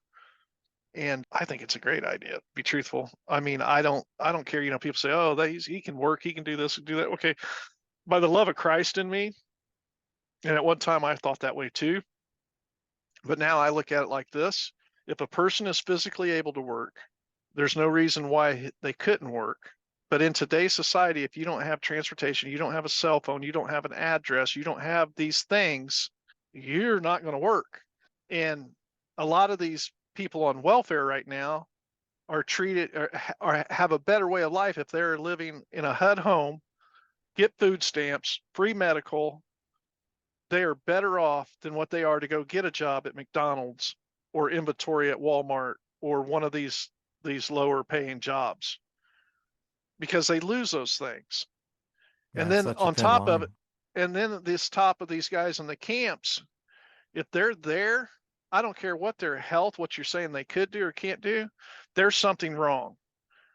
They're broken somewhere to not have any Mm-hmm. desire to do any more than that. Okay. And then let's go back to the Bible, to into God's word, which we created. That's the foundation of America. What made it the greatest nation on earth was because of the principles in that Bible, the Constitution, everything comes from that. People, when they would do fields or so forth, what was left over, they weren't supposed to go back and grab it all up. They were supposed to leave it there for people traveling or those in less whatever. And the same thing for bankruptcy. If somebody worked for you for so long, that's where our bankruptcy come from. Do you see what I'm saying? So we have, the further we fade away from God's word, the more jacked up it's getting, and it's evident. I don't care if you believe in God or if you don't believe in God, read God's word. There's proof that that Bible's been here been written so many years ago, and there's so many things in that Bible that's written that there's proof that it happened. And if you read it, so if you want to get this place back, if you want to get us back on track in the right direction, you're going to have to go back to those same principles. You have to. You have to, or it ain't going to change. But I've read the back of the book, and we may have a few more good times. I know how it's all going to end, brother. So it is what it is. So, but that's the answer to it. There's nothing new underneath the sun. I just don't, I don't get it. I don't get where people, and I do get it, I guess, because we're not reading God's word like we used to. We don't have God in the courtrooms. We don't have God. I pledge allegiance to the flag of the United States of America and to the republic for which it stands, one nation, under God, indivisible, for liberty and justice for all. It says it. That's what made us the greatest nation on earth. It's just up to us to whether we're going to live it or not. Yeah. And it takes guys like us, what we're talking and doing. And it's like right now, even Republicans or whatever are wanting to push back and fight. And it's like, it's just going to make matters even worse. It'll weaken us within, and our adversaries sitting on the outsides just, I hope they do. I hope they do. Because while they're fighting each other, we can come in and take their stuff. We can take control of it, so. But autonomous, you were talking about autonomous trucks. We wandered a little bit. Yeah, if we're going to continue down this road, and I hate to say it because I love trucking, and I think trucking is a great opportunity for just regular high school educated, maybe college kids that went to college and didn't come out and get what they, what I'm saying, so forth like that. I think it's an awesome opportunity. I think it's an awesome opportunity for people that may have got incarcerated, did something wrong, grew up, realized I screwed up. I really do want to do something productive, but I don't have a college education. I don't have a skill set. Maybe they don't have a home. Maybe they don't have a lot of money and they want to hit the road, or maybe they just want to travel. Trucking was a beautiful thing, man. It truly was. Yeah. It was awesome. I've done it for 34 going on 35 years. My dream, even trucking when my kids was there, hauling automotives up to Janesville, Wisconsin, down in back and forth, doing the same thing, home all the time, one night during the week, home on the weekends. And then one job hauling Bose speakers. I was home every night, off every weekend. There was so much opportunity if you had a CDL or a chauffeur's license back in the day. You weren't going to go without a job if you just protected that driver's license. You had a job and you could live. And I did it. My kids' mom didn't work, still doesn't work. I still take care of her, but she's raising one of her grandkids, and my youngest is still at home. And then I've got 3 that's graduated from college and 3 that are out on their own now. But anyway. Well, that's what, when you think about it, right? And, the premise of this group of episodes on my podcast is around the driver shortage series, right? And we have a lot of discussions. Okay. It's been something that's been talked about for many years, right? It's always been one of these ever-present topics for a variety of reasons, some of which is manufactured chaos and what it enables. But, when you look at, when you sit back, like you and I are discussing it from a little bit of a distance, you've got, of course, the economic pressures that never go away, right? How do we get the cost down? How do we save money? How do we still maintain a margin while everybody else is getting squeezed from their various pressures? And part of that always comes back to the driver. How do we get a cheaper driver? How do we move the freight for less money? And so you've got that fire burning on one side of us, right? That's always been there. How do especially since the 80s when deregulation came and it really, opened up to competitive forces even more so. And it's just like we've talked about, continued to evolve into kind of just a bigger fire on more fronts, kind of chasing us all into this job this occupation of being a truck driver that's less and less valued from a monetary standpoint. And then on the flip side, now we've got autonomous vehicles pressuring, right? And knowing that it's kind of like, is this checkmate for the American truck driver? And to your point, like, no, not every truck driving job is going to be very easily automated or, have a machine take over. But to your point, like the part of it that was kind of for a lot of us, the like it wasn't the, battling with delivering in the Bronx or at Hunts Point or, the water market in Chicago or wherever. Like that wasn't we didn't do the job for that part. We did it for the miles in between, you know, Yep. the small cheese factory in Minnesota and Hunts Point and the part of that part of the journey. But that's the part that's going to go first, right?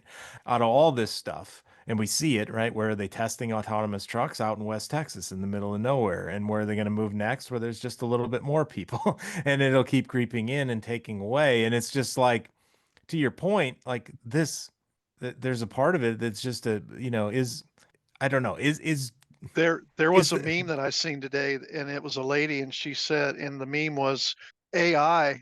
I didn't want AI to write my story or my meme so that I can go wash my dishes and do my laundry. I wanted AI to do my laundry and wash my dishes so I yes. could write my story and create my meme. Yeah, there's like a It's perverse ass inversion of backwards, ain't this. Yeah. it? Yeah. And I was like, she nailed it. That's exactly right. And that's what's happening. That's what's happening. And that's what the autonomous, oh, nobody wants to do it. And I called it out and I kept saying it's a lie, and it switched. Even Steve Pacelli, big known in the whatever, and he went and done it. And it made him hate me even more because I went against the guy that exposed whatever. And I'm like, no, it's a lie, Steve. And in that last video I was in it too. What it got like over, I forget how many millions of views on that YouTube.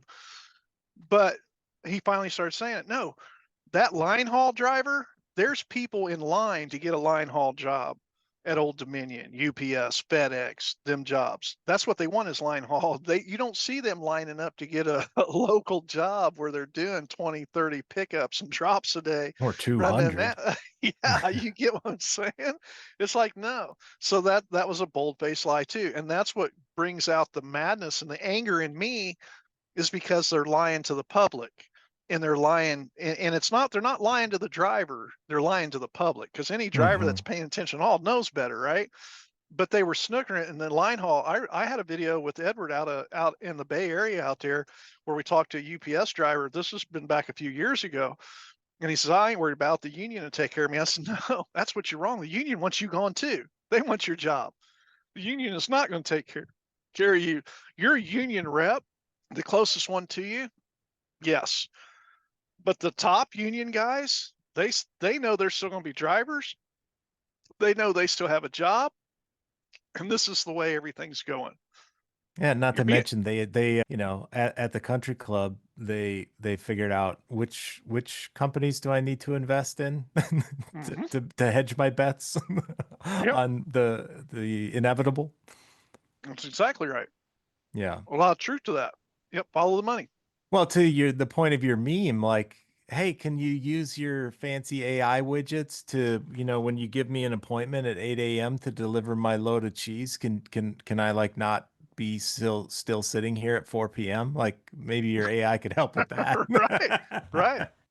Tony, I'm coming out of Arizona, Phoenix, where I seen Waymo all day, Yeah, that's running where I through as am. I was there. And I come out of Phoenix, and I'm on my way to Georgia.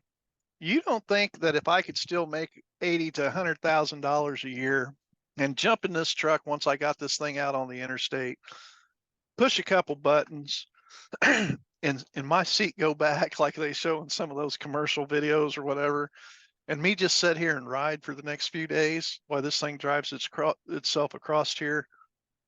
Man, if I had faith in the equipment and was still getting paid the same, go ahead.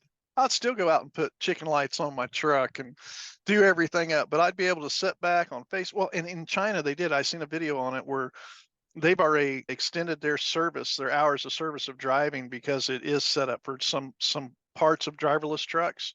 So Hmm. now they have extended hours. And I'm like, that driver, if he still has to sit behind the wheel of that truck, he is about as worthy as as whatever. He is not worthy because he's still going to be tired. Now, if he can go back there and go to bed, but they didn't show him going back there and going to bed. They showed him just sitting behind the wheel, not driving.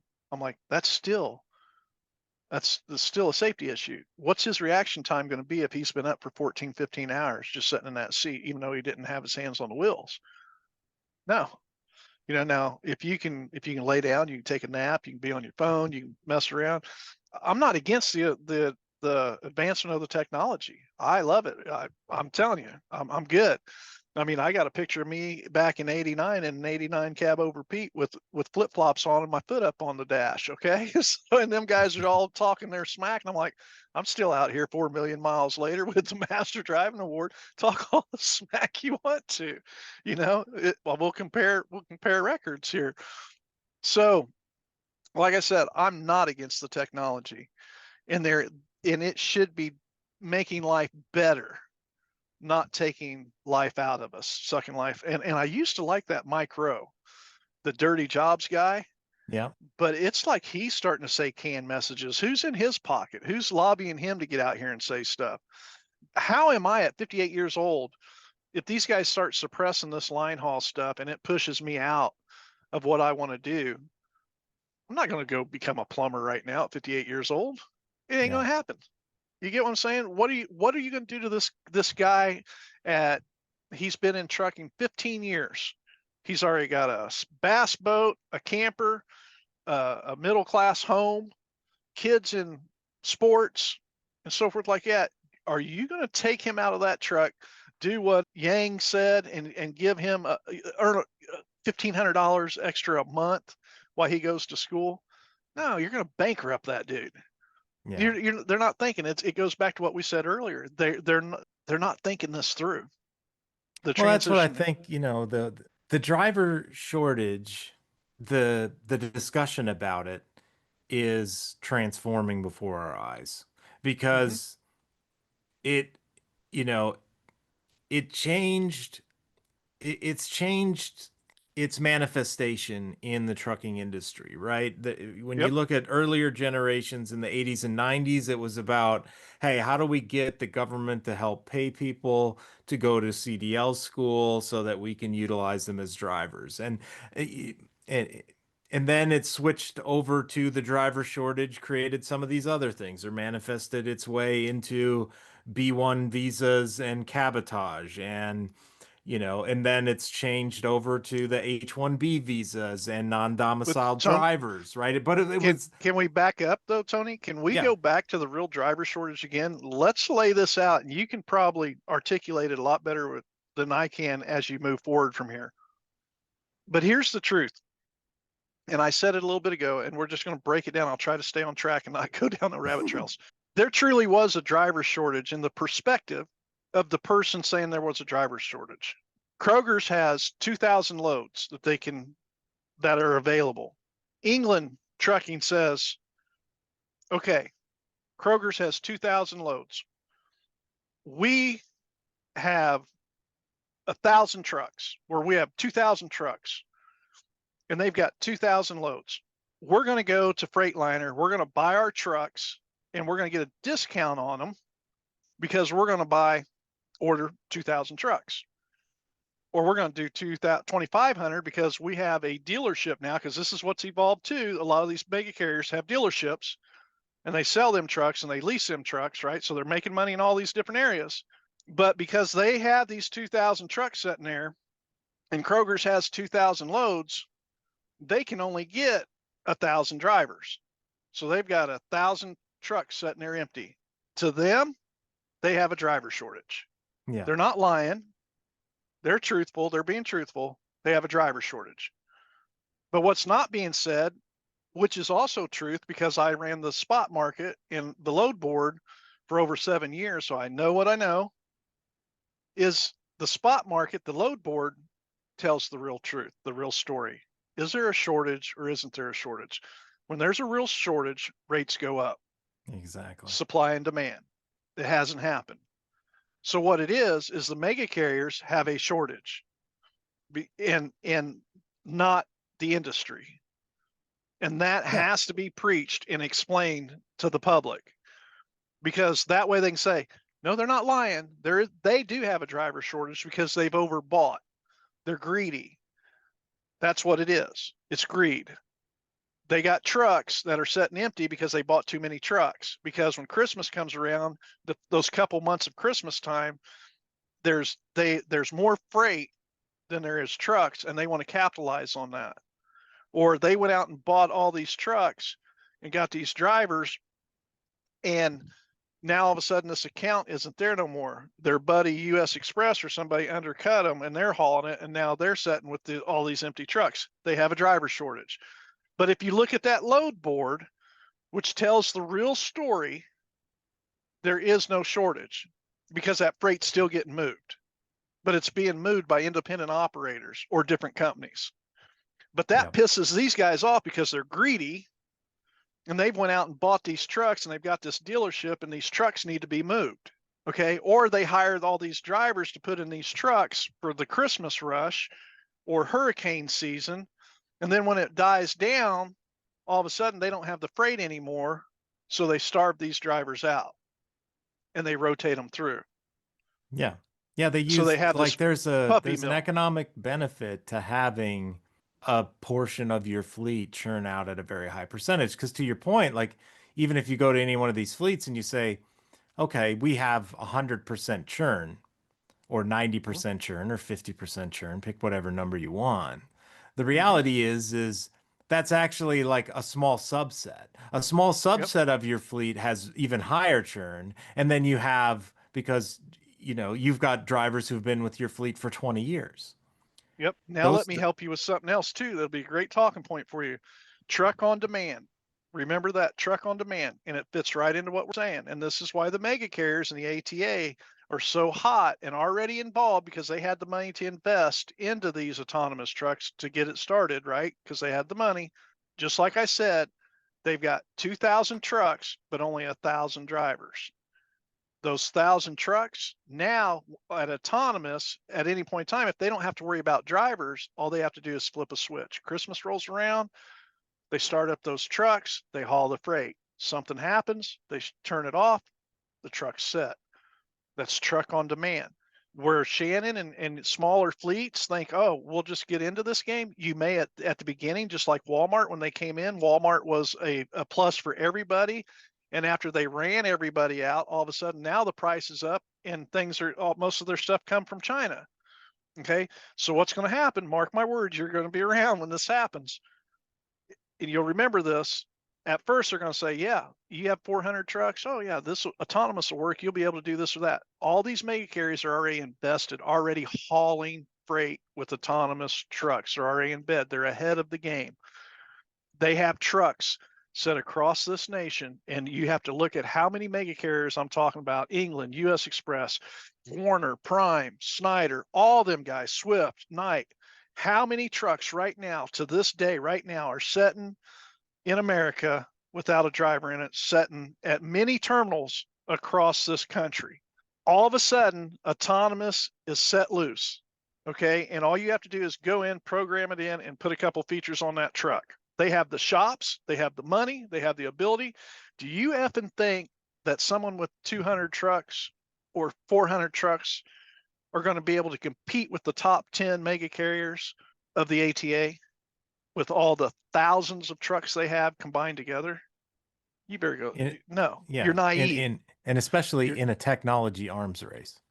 Exactly. It's just a flip of a switch. They have the money, they have the equipment already. They're ready to go, and are working with the autonomous builders, literally sharing their terminal, hauling their freight. It's proven out there. Torque Robotics, Aurora, all them, Kodiak, all them are already partnered with mega carriers.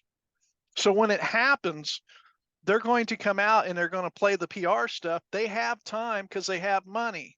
And they're used to putting a plan together for a decade or 3 years or 5 years of business plans, right? They're going to let you think that that's what it's going to be. Just like Walmart, when Walmart come out, it was going to be a blessing for the working man, and it was, until they ran Ma and Pa out of business, and the dollar stores and so forth. Now all of a sudden you have no choice. And now you're not saving no money either. You're back up to where it was in the first place, and you're getting your crap from China. Well, here's a different kind of parallel to that.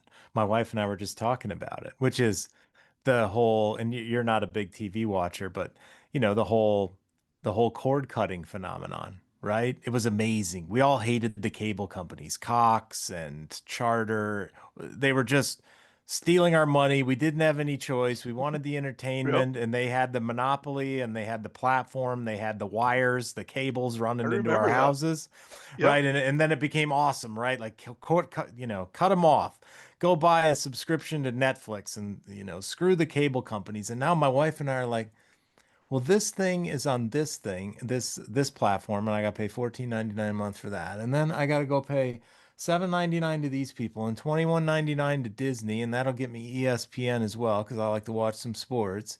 And I'm like, can we just get the cable company back? Like, like I don't need to be managing Tony's cable company over here and making deals with all the providers. So what I think is going to happen within, I don't know, I say within 5 years you're going to see it. You're going to start seeing it now because you're already looking into it deeply, going down the rabbit trails, like conversations like this. But you're going to see over the road trucking is going to be controlled by 5, 10 carriers. That's it. Just like the rail, just like ship, just like air. And that's what's getting ready to happen to trucking. And that's their goal. And then Well, that's that's where I was easier on kind the of going government. with. Yep, Go it's ahead. easier on the government. It's easier on the government. It's easier to be controlled. You can use control as a bad 4-letter word, or you can use it as national security and tax. There's good to it, but there's always bad players involved, right? So, but that's where we're going. Yeah, I mean that's where I Truth. was kind of heading with the, where I was talking about how just the narrative of driver shortages changed over time, right? But to me, this is like a fundamental, like this is a big shift, right? Whereas those Yeah. other ones Yep. were incremental shifts, and it was still like this human to human shift, right? Whether that was a B1 or, yeah, like a B1 visa or a H1B visa or, some other crop of immigrants, because we've got, that there's also the non-domiciled, legitimate immigrants, refugees, all kinds of stuff. But it was human to Hmm. human, right? So it was a Right. different kind of discussion. This one is totally different insofar as the competition is like something totally foreign to what we've been dealing with throughout the history of trucking. And I have I'm sure you fall into this same boat, which is like you think of 1,000 things, and then like a couple of them actually you work on because they light enough of a fire to do something with it. Right. And for me, it was the podcast, and my wife's seen like at least a million of these ideas come and go over the years, and the podcast lit a fire under me. And she's like, why? Why do you suppose that is? And I'm like, honestly, when I sat down and thought about what the right answer to that was, I was like, I don't know if we're gonna like my audience of long haul truck drivers and people who have the time to listen to long form storytelling behind the wheel about trucking. I don't know if I wait 5 years, there might not be an audience left for those for that discussion anymore. And then That's after right. that, it would just be memory lane. Yep. Yep. Yep. I remember when XM radio first come out, and I would listen on Sundays. I would take off up there to Rochelle to Quebecourt. I'd have to pick up on Sunday to have somewhere on delivery on Monday and start dropping inserts at the newspaper places. Hmm. But anyways, Whispering Bill Anderson, he would come out. He would be on Sundays, and what he would do is he would bring up some of the old country stuff. Like, I didn't know it at the time, but I learned it through his show that Willie Nelson wrote what's her name's Blue, or not Blue. He wrote Blue Eyes Crying in the Rain too. But what was Patsy Cline's famous song?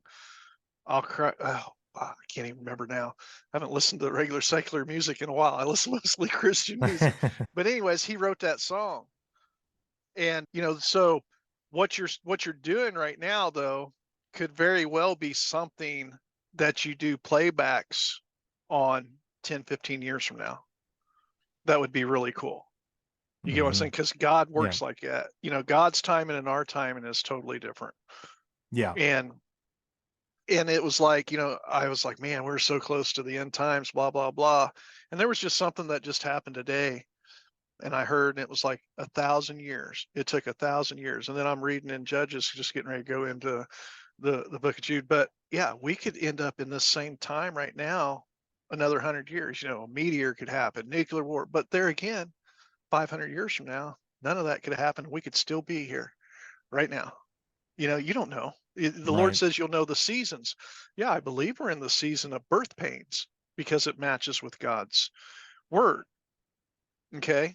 And I take his word literally, and I'm not letting a lot of other people get into my brain with their own doctrine or their own commentary per se, right? Mhm. And it's like, so we are, to me, I believe my own stinking thinking is we are at the beginning or in the time of birth pains. And if you look that up and if you do it with an open mind and pray about it and try to keep your own thinking out of it and just listen to God's word and dig into God's word and take it to its original context of the Greek and the Arabic language, the Greek, so forth, you're going to see what I'm saying. It's like, okay, but how long is that birth pain? Well, he don't tell us. He says we'll know the seasons and the signs. And it's exactly what I'm going back to without going down that rabbit trail is, so what you're recording right now may not be, and the same thing with me with the driver's perspective, right? I don't know what my driver perspective is, but I have felt the Holy Spirit tell me it was to help change the narrative. That was my calling. Okay, with America Without Driving, my calling on that was because God uses people, all bodies of Christ, in their profession. We're not all called to preach and teach and do all this stuff, but we're still all Christians. We also have a purpose within our calling. A driver's perspective did exactly what it was supposed to do. It got people like Gord, James, and all type of people talking about autonomous trucks. The industry is filled with people talking about autonomous trucks now, right? Yeah. The same thing with the driver's perspective. A driver's perspective was to say, stop. These people need to be looking at Congress, congressmen, the gatekeepers, the people. Technology's not bad. Quit saying the technology's bad. Let's look at the labor. Look at the people. What are we going to do with the driver behind the wheel? That's what this is about. Start identifying people that their motive is to build a platform, not speak the truth. We have a lot of people out here putting themselves in a position of a journalist without doing true journalist work. Okay, and it's like you're saying you're a truth seeker, you're saying this or that, but you're moving to every trend that's coming through. And I'm not out to name names or anything like that, but that's what aggravates me and angers me. It's like if you were really doing what you say you're doing, I wouldn't have to be telling you this. You would see it. Do the homework. Okay. Now, if you're just a podcaster and creating content and being a commentator, say it. Don't challenge me though. Don't throw me under the bus and tell me to go sit in the corner with a dunce hat on, because what I'm out here doing is I'm doing journalist work. I'm trying to find the truth. I'm trying to expose the truth.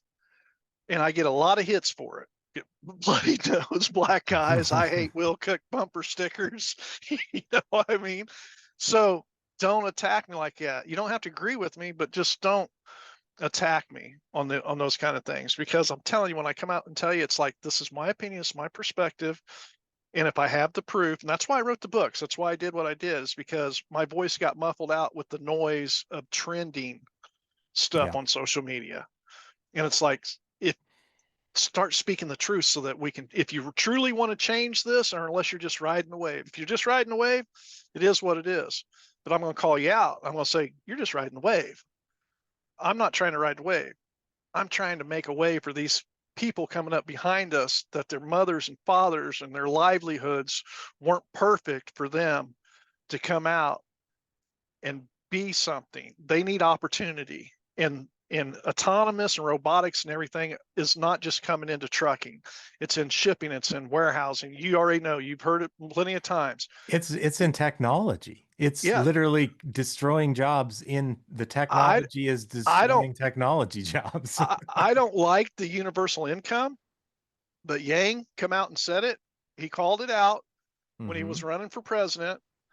And if we're going to keep going, just like I said with the driverless, if they're going to keep flooding the industry with untrained drivers, so I want driverless out here too. because my family's out here on these roads, and my grandkids and my great grandkids will be. So I would prefer to have autonomous too. And I would flip Spears and the mega carriers a bird as I was leaving. Okay, I'm just telling you. But and it's the same thing with the warehousing and all that stuff.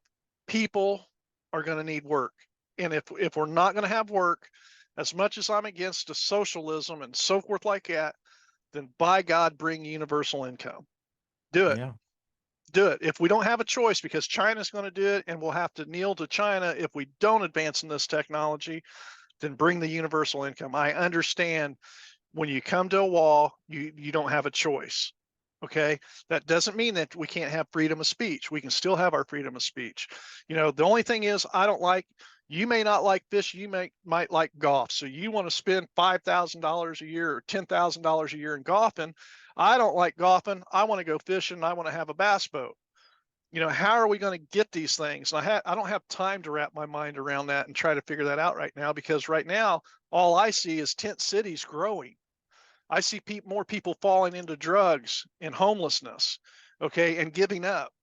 So I don't have time to try to right now think about what universal income would look like, but I do know there's a couple countries right now that does it, and they have beautiful countries, and it's working.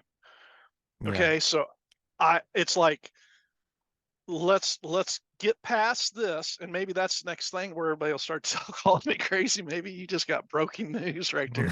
Maybe that's the next thing God's calling me to, and they're going to hate me for that, because I'm going to start saying universal income, and how are we going to do it? That's how I Because feel about it too, Will, honestly. Like, I mean, I think that's the horizon that maybe we can see, but the other folks cannot, right? And I mean, in a way, it's a blessing, right, that yeah, somebody can see it and talk about it, because like you mentioned, like what we can't do is go rope-a-dope people into, going and buying a truck, or, going down these career paths no, that we're no, just going to destroy their lives in 5, 10, 15 years.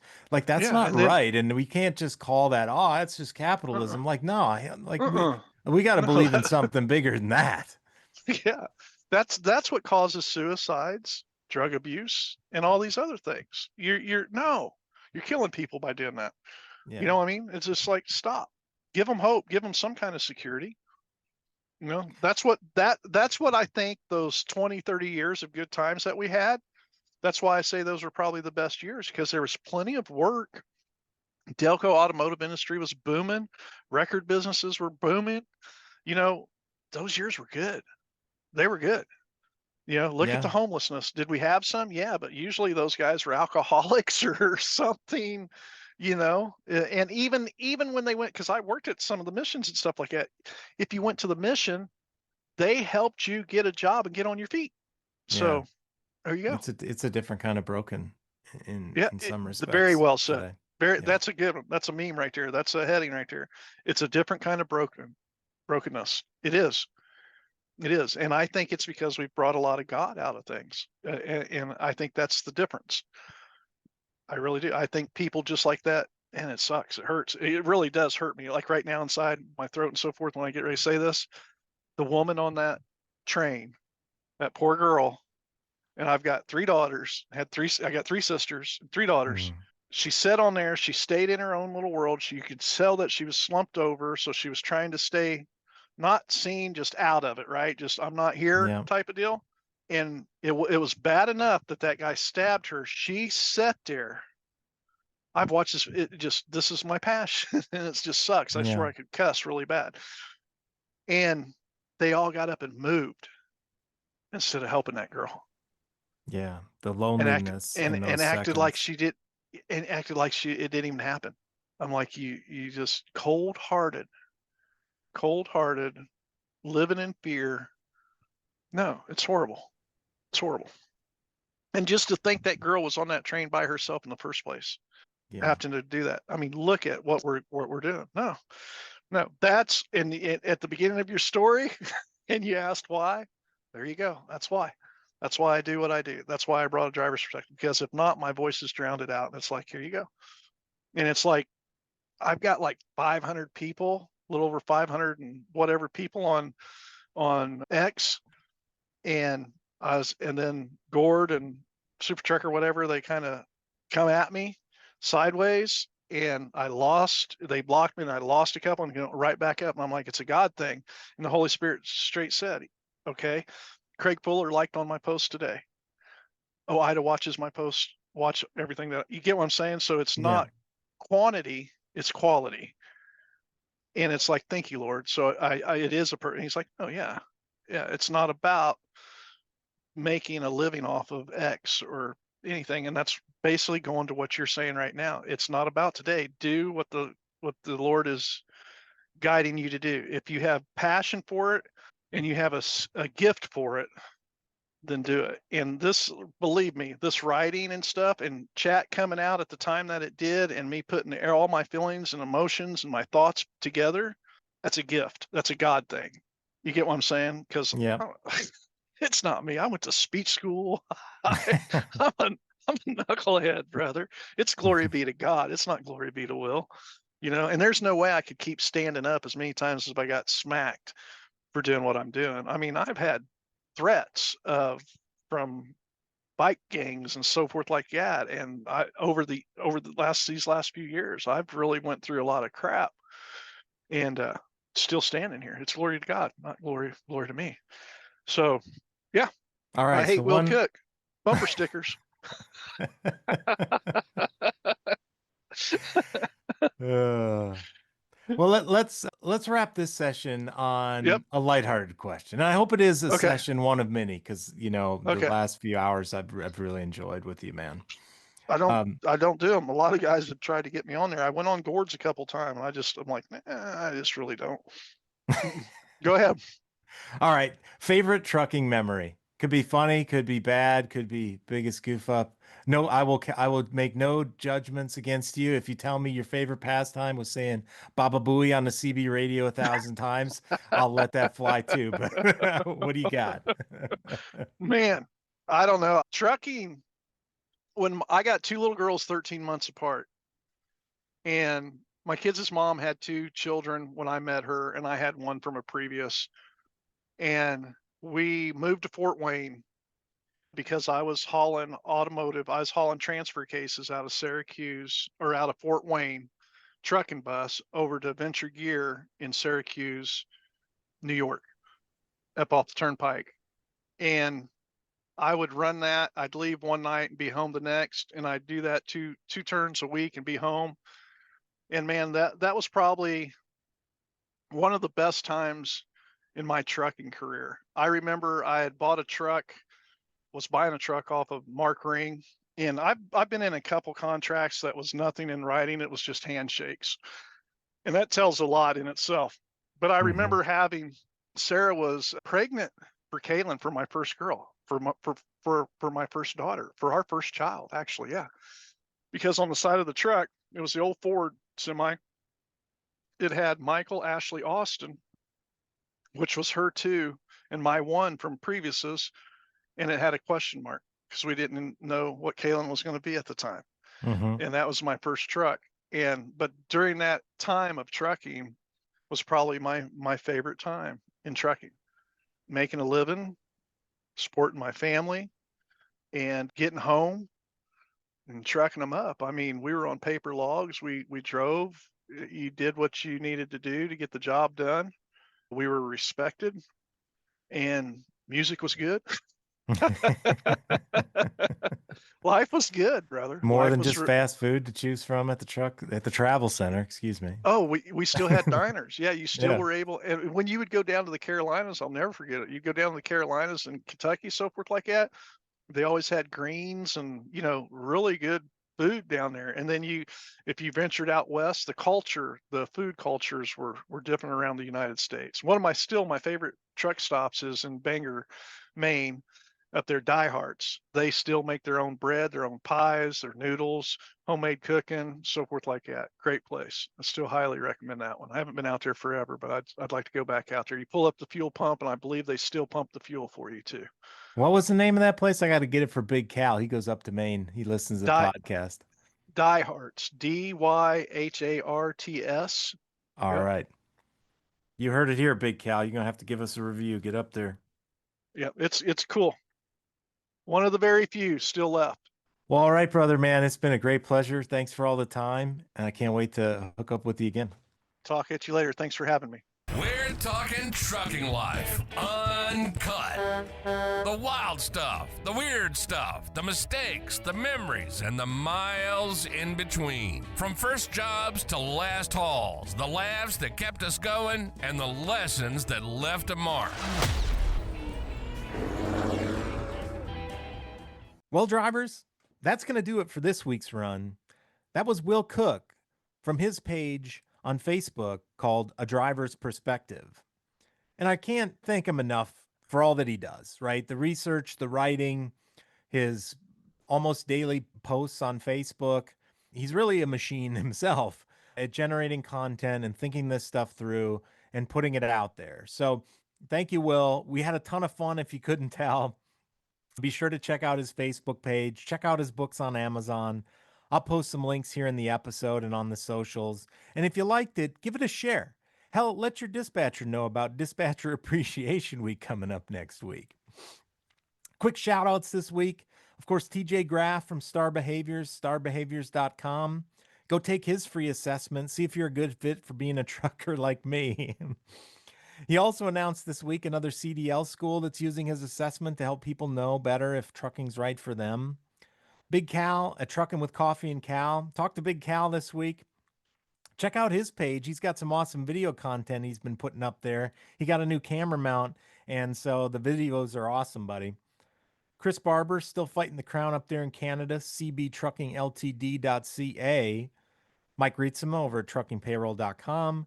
Deb Labrie at awomantrucker.com. I didn't forget about you, Deb. We're going to talk this week.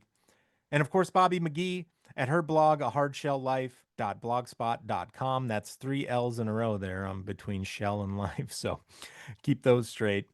Next week, episode 31, I'll be across the pond in England. No interview next week unless I get a surprise, but I'm working on synthesizing kind of where we're at in this driver shortage series. What we've learned from Mike's math, TJ's assessments, Will's expose. And I'll be exploring beyond Birmingham this trip. I'll be riding along with Matt Rayner, UK lorry driver from episode 14. We'll see some British trucking firsthand, go haul some freight.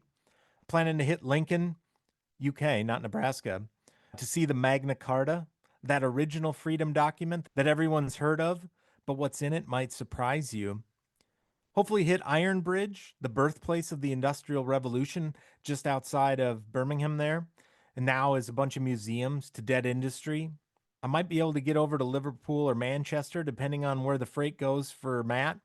More cities that know what it's like to watch their city's purpose disappear. We're at a point in this series where we need to step back and see the whole picture. Sometimes you need to cross an ocean to see your own shore clearly. If you want to be a part of the conversation, inbox at channel19experience.com. Keep asking those uncomfortable questions, villains. Thank you for having me in the jump seat with you one more time. We've got work to do. This has been the Channel 19 Experience. If it's about trucking, we're talking about it. All uncut. The wild stuff, the weird stuff, the mistakes, the memories. But we talk about the world of trucking today, too. Everything from legislation to lane changes in the industry. We got it covered. Thanks for listening to the show. If you enjoyed it, make sure to like, rate, and review. We'll be back at the ranch soon, but in the meantime, hit us up on social media at Channel 19 Experience and the website at www.channel19experience.com. That's channel and the numbers 19. See you down the road.